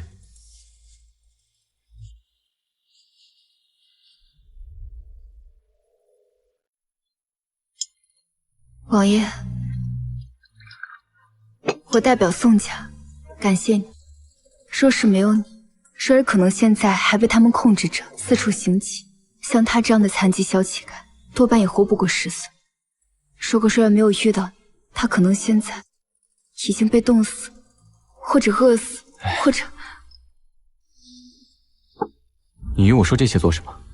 必定是你家人在天之灵保佑了他，才让我在那么多小乞丐中认出他。总之，这份恩情我铭记于心。日后你需要我做什么，我一定会为你去做。什么都可以，只要不违背良心。好，本王让你在这刺绣上绣一个字。绣什么字啊？墨。这样，这条手帕便是你我真正的天性信物了。说告诉王爷，我必须带着瑞儿一起生活，不知会不会让王爷为难。该如何开口？瑞儿是宋家唯一承爵，你我成婚后就将她养在身边，我们好好教养她，日后瑞儿必成大器。王爷，你为什么对我这么好？我待你好，难道不是应该的吗？你是本王的妻子，咱俩是要过一辈子的。这些话我听过一次，但下场大家也都知道了。琪琪，你需要拿我和他比，在我这里只有丧偶，没有合理，更不可能有休妻。若是你不信，我用一辈子来证明。丧偶？或者我以后走在你前头，怎样？那要不我们一起走？成。你今日说的这些话，我都记在心里了。若是他日你违背今日之言，那你师父必定饶不了我。对了，王爷此去梅山，师父他怎么说？他说要昭告整个江湖，要加爱徒。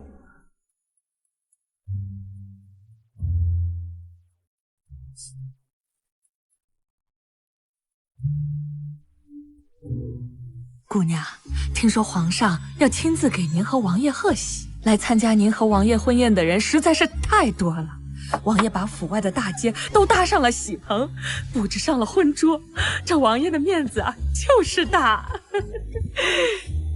王爷本想低调些，但架不住贺喜的人太多，他也是怕考虑不周，所以才只好如此。姑娘，平安侯府老夫人求见，说是有重要物件要交还给姑娘。重要物件？听闻宋姑娘即将与北冥王成婚，老臣前来送份贺礼。不可，这太贵重了，万万不可。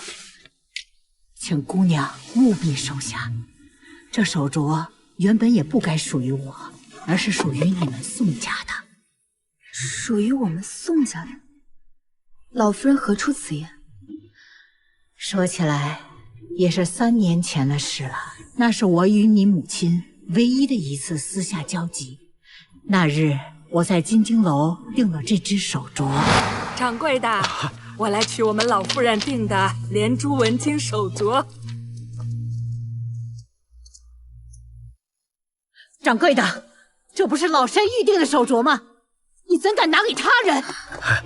平阳侯夫人，这手镯呀，宋夫人已经付完全部银子了。是老身预定在先，也是按约定日期来取。你们金京楼是觉得我平阳侯府好欺负吗？不是，这既然是侯夫人的镯子，那便还给侯夫人吧。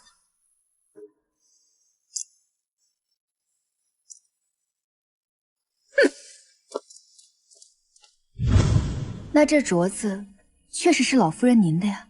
这金京楼的确不该把您定做的手镯卖给我阿母。如果事实是这样的话，也没错。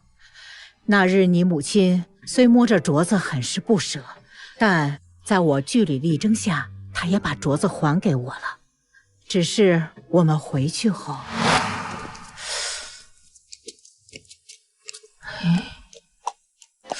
这不对呀！有何不对呀？老身定做的手镯是5颗宝石，这可是6颗。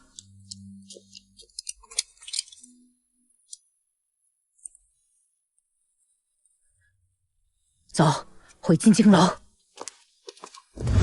这一问才得知，老身定制的那个手镯出了岔子。至于这一只，确实是你母亲定做的，说是给你当嫁妆的。我阿母打算给我做嫁妆？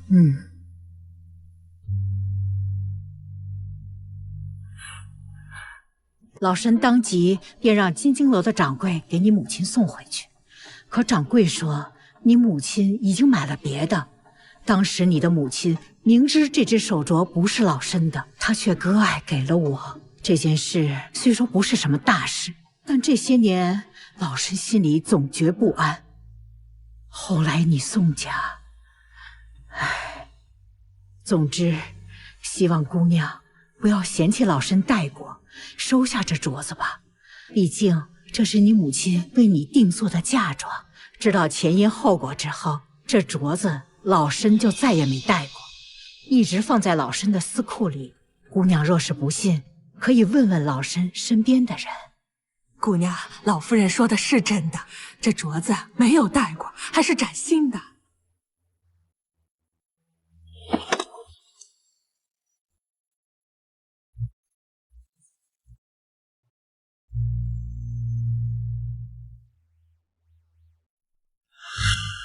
西西，母亲给你订了一只很特别的镯子做陪嫁。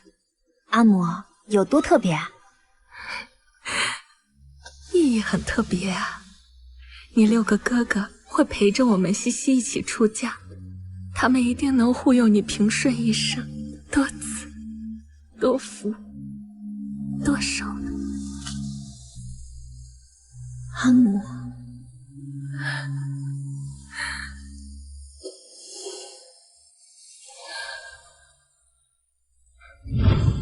出嫁那时，我本想问阿母怎不见那只特别的手镯，但怕阿母想起阿兄伤心，便再也没问过。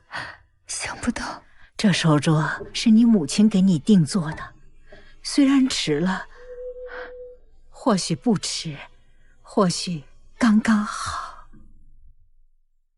这本是夫人给姑娘的嫁妆，却在姑娘要嫁给北冥王之前，这镯子回到了姑娘的手中。或许不是巧合，是夫人冥冥之中对这镯子有执念。老夫人，多谢老夫人割爱。这镯子，不管老夫人戴没戴过，对小女来说都意义非凡。小女感激不尽。这镯子是多少银子？我现在便给你。姑娘，就给1两银子，把这镯子收回去吧。这不行的，这镯子该是多少银子就是多少银子。老身就收回1两银子，其他的你母亲已经用她的度量和胸襟给过了。告辞。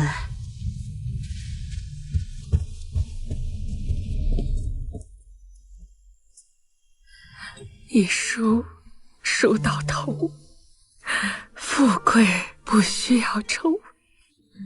二书书到头，无病又无忧。三书书到头，多福又多寿。我第一次出家的时候，还是阿母给我梳的头。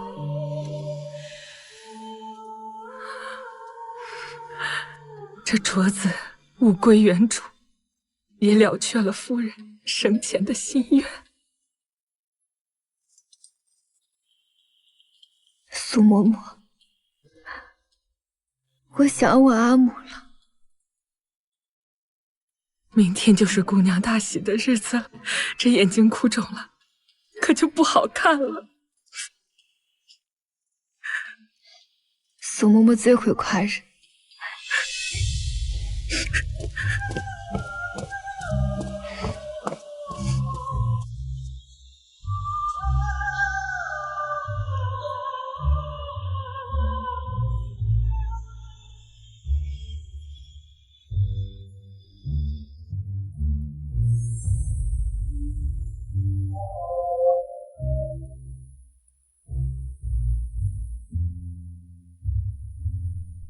阿母，即便你不在了，也在担忧女儿是不是？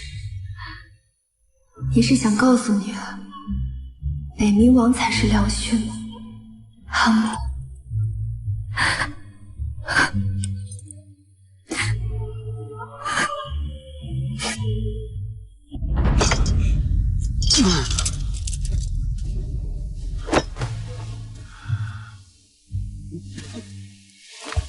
瞧瞧你现在的样子，该不会心里还有宋茜茜吧？在胡说些什么？可惜呀，郎有情，妾无意。他曾经跟我说，你战北望算个什么东西？原来你在他心里呀，你连个东西都不算。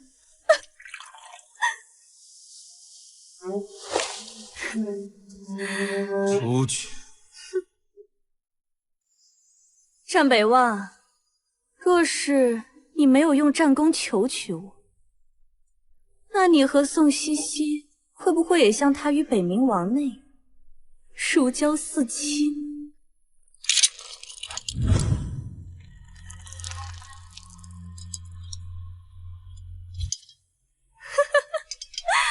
什么王姑娘，什么京城贵女，哪个比得上她宋茜茜？我虽恨极了她，却也不得不承认，天下男子若见过她战场英姿的，无不会娶她为妻。而她是你曾经的夫人，现在却要嫁给北冥王了。你是可笑不可笑？真是太可笑了！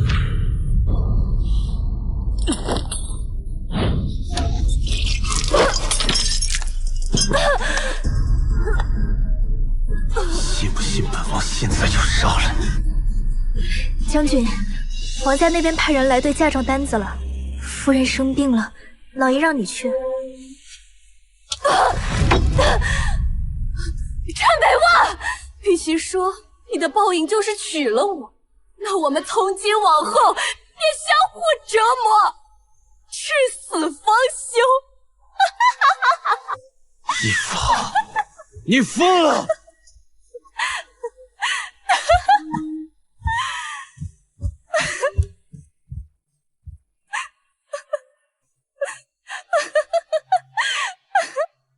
陈北望，我祝你在大婚之日爱而不得，伤心至死。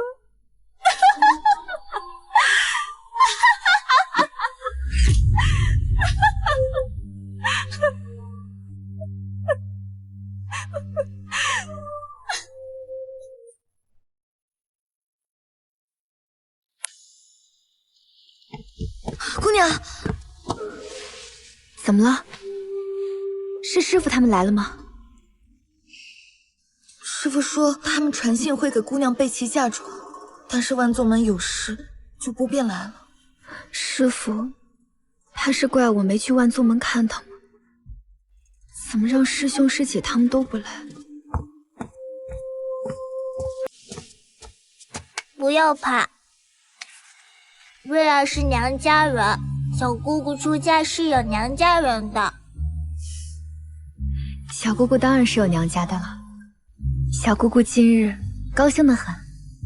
瑞儿喜欢王爷吗？小姑姑喜欢王爷，王爷喜欢小姑姑，我喜欢王爷。青玉帮给国公府宋将军添妆，玄铁剑2把，长枪1柄，金玉刀1把，金银首饰1箱。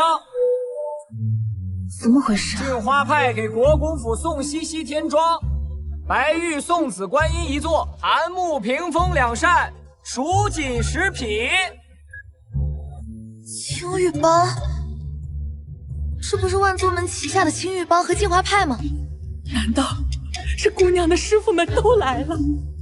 老朱、苏嬷嬷，快，你们快去看看，是不是师傅他们来了？好。姑娘，要不你先带着，我和宝珠去看看。五岳派给国公府宋西西添妆，武林中一流高手侍卫1名，桃花酒18坛，绸缎10匹。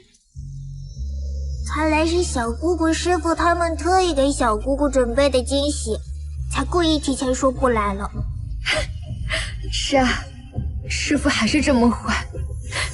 赤岩门给国公府宋西西添妆，东珠1壶，和田玉100件3件，古琴1架，古琴谱10首，红宝石18颗，蓝宝石18颗，织锦被褥10床。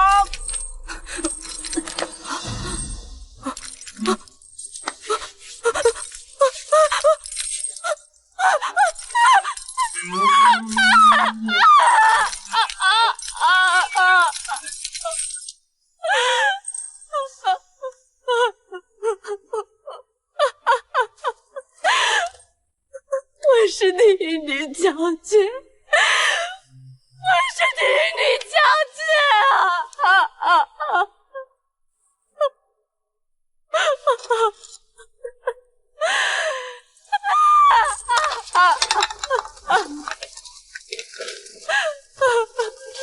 我输了，我输了。我说着我最讨厌的样子。姑娘，好多人，你师父、师叔、师兄、师姐都来了，外面好多人。是啊，他们都是来为你撑腰的。万宗门门主下女儿，送上嫁妆108台，京中店铺10间，眉山下庄子2个，黄金1万两压箱底。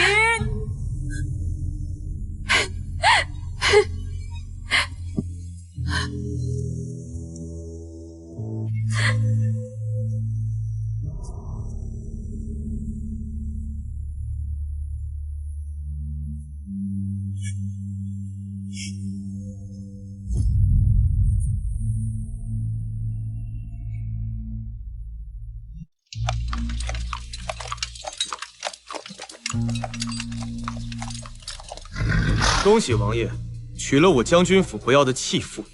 多亏了你双眼尽瞎，才让本王取得心头之爱。王爷，奏府。今日大喜，不见血洗。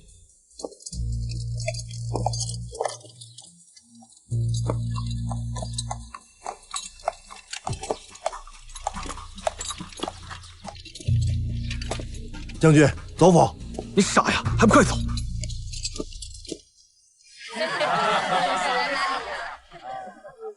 多吃点，多吃点。堡主，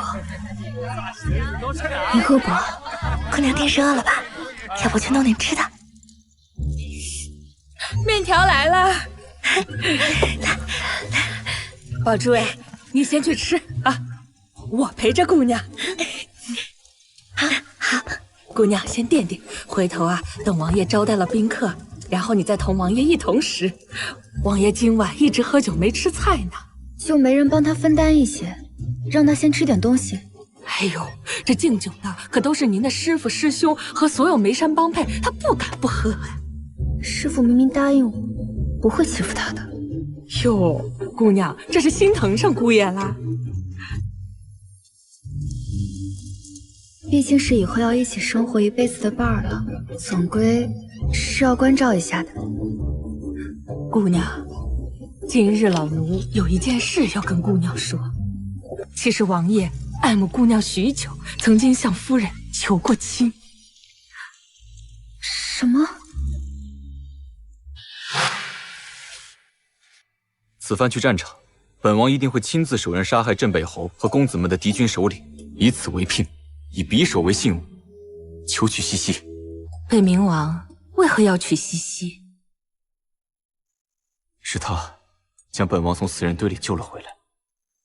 自那时起，本王就决定非他不娶，还望镇北侯夫人成全。王爷不必多礼，只是西西上南疆战场一事，还请王爷代我保密。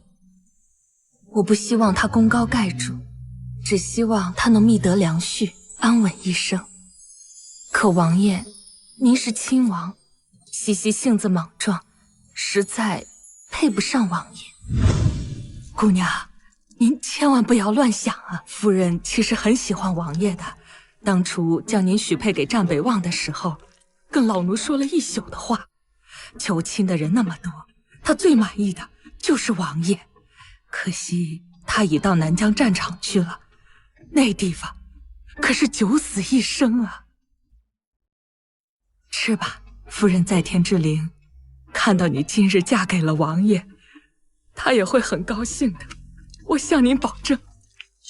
今日这凤冠可真重，重得我脖子都疼，疼得我想哭。傻孩子，先吃面，然后卸了凤冠，更衣沐浴。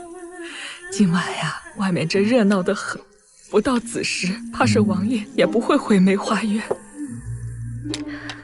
对了，那日他送的匕首呢？母亲没给他回送信物吗？匕首啊，放在侯爷的兵器库里，奴婢收拾好已带过来了，明日取给你看。夫人自然是回了信物的，送了一方手帕，说是您亲自绣的。手帕？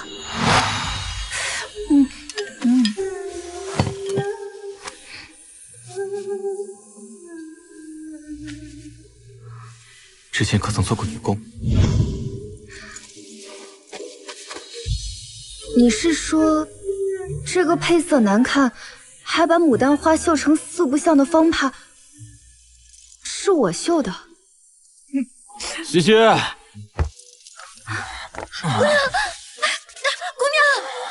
王爷的喝多了，王爷。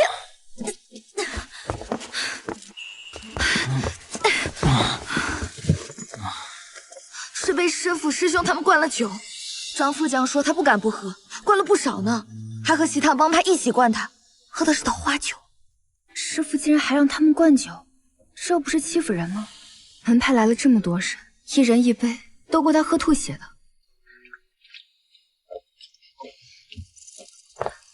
我来吧，你们2个就先下去休息吧，今天也累了，这里就由我来照顾他。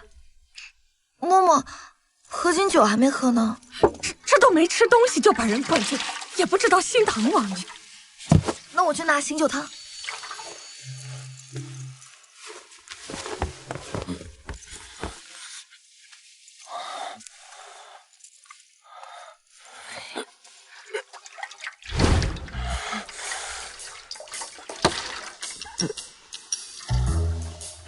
西西，你的脸怎么这么粗糙？怎么还有褶皱？哎呀，奴婢自然粗糙，满脸褶子。奴婢这都多大年纪了？啊！夫人，醒酒汤。醉成这样，都把苏嬷嬷认成我。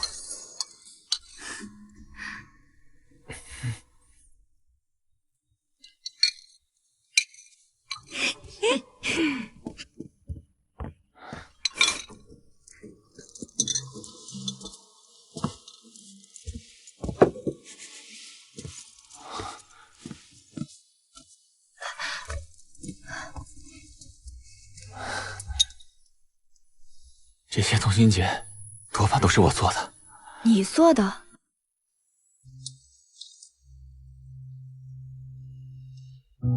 西西，好看吗？你还会做这种细活？其实不会，但学便会了。为什么会学？没有为什么，就是想亲手做。你我的婚事，我想多参与一点。西西，其实有件事我一直都没有告诉你。你刚喝完醒酒汤，要不我们坐下慢慢说。好，来。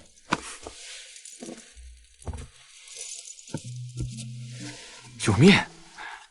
哎，这是我吃过的。你吃过的，所以才香呢。谢如墨，我们还没饮合卺酒呢。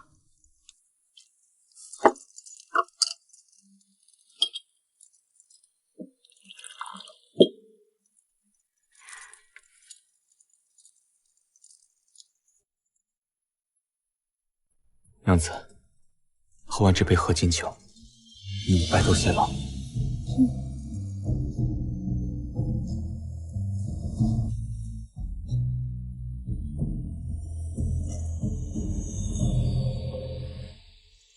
山间草木花并蒂，休待何欢结连理。别知却转千月，几经赋3句，我才与君同享起。有件事情我还没有告诉你，还是我来问吧。你去南疆战场之前，是否去找过我母亲，求娶我？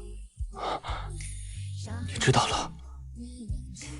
宋嬷嬷方才与我讲了，所以你原先说的那个意中人，就是已经嫁了人的意中人，是我。那你为什么会喜欢我？西西，你还记得南疆战场上你救下的小兵吗？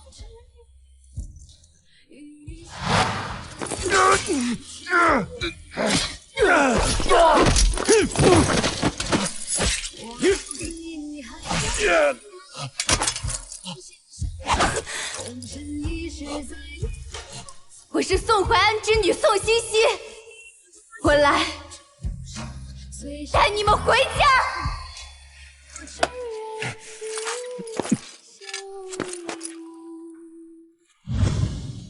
是你，那个小兵是你？是啊。原来我们这么早就认识了。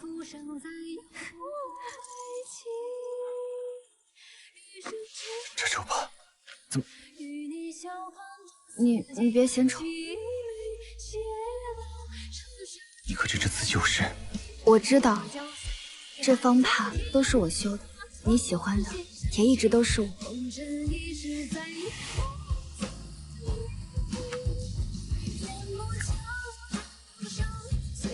谢谢，我喜欢的人是你，一直是你，一直都是你。谢容我，我也喜欢你。从今往后，不，一直以来，我心中也只有你。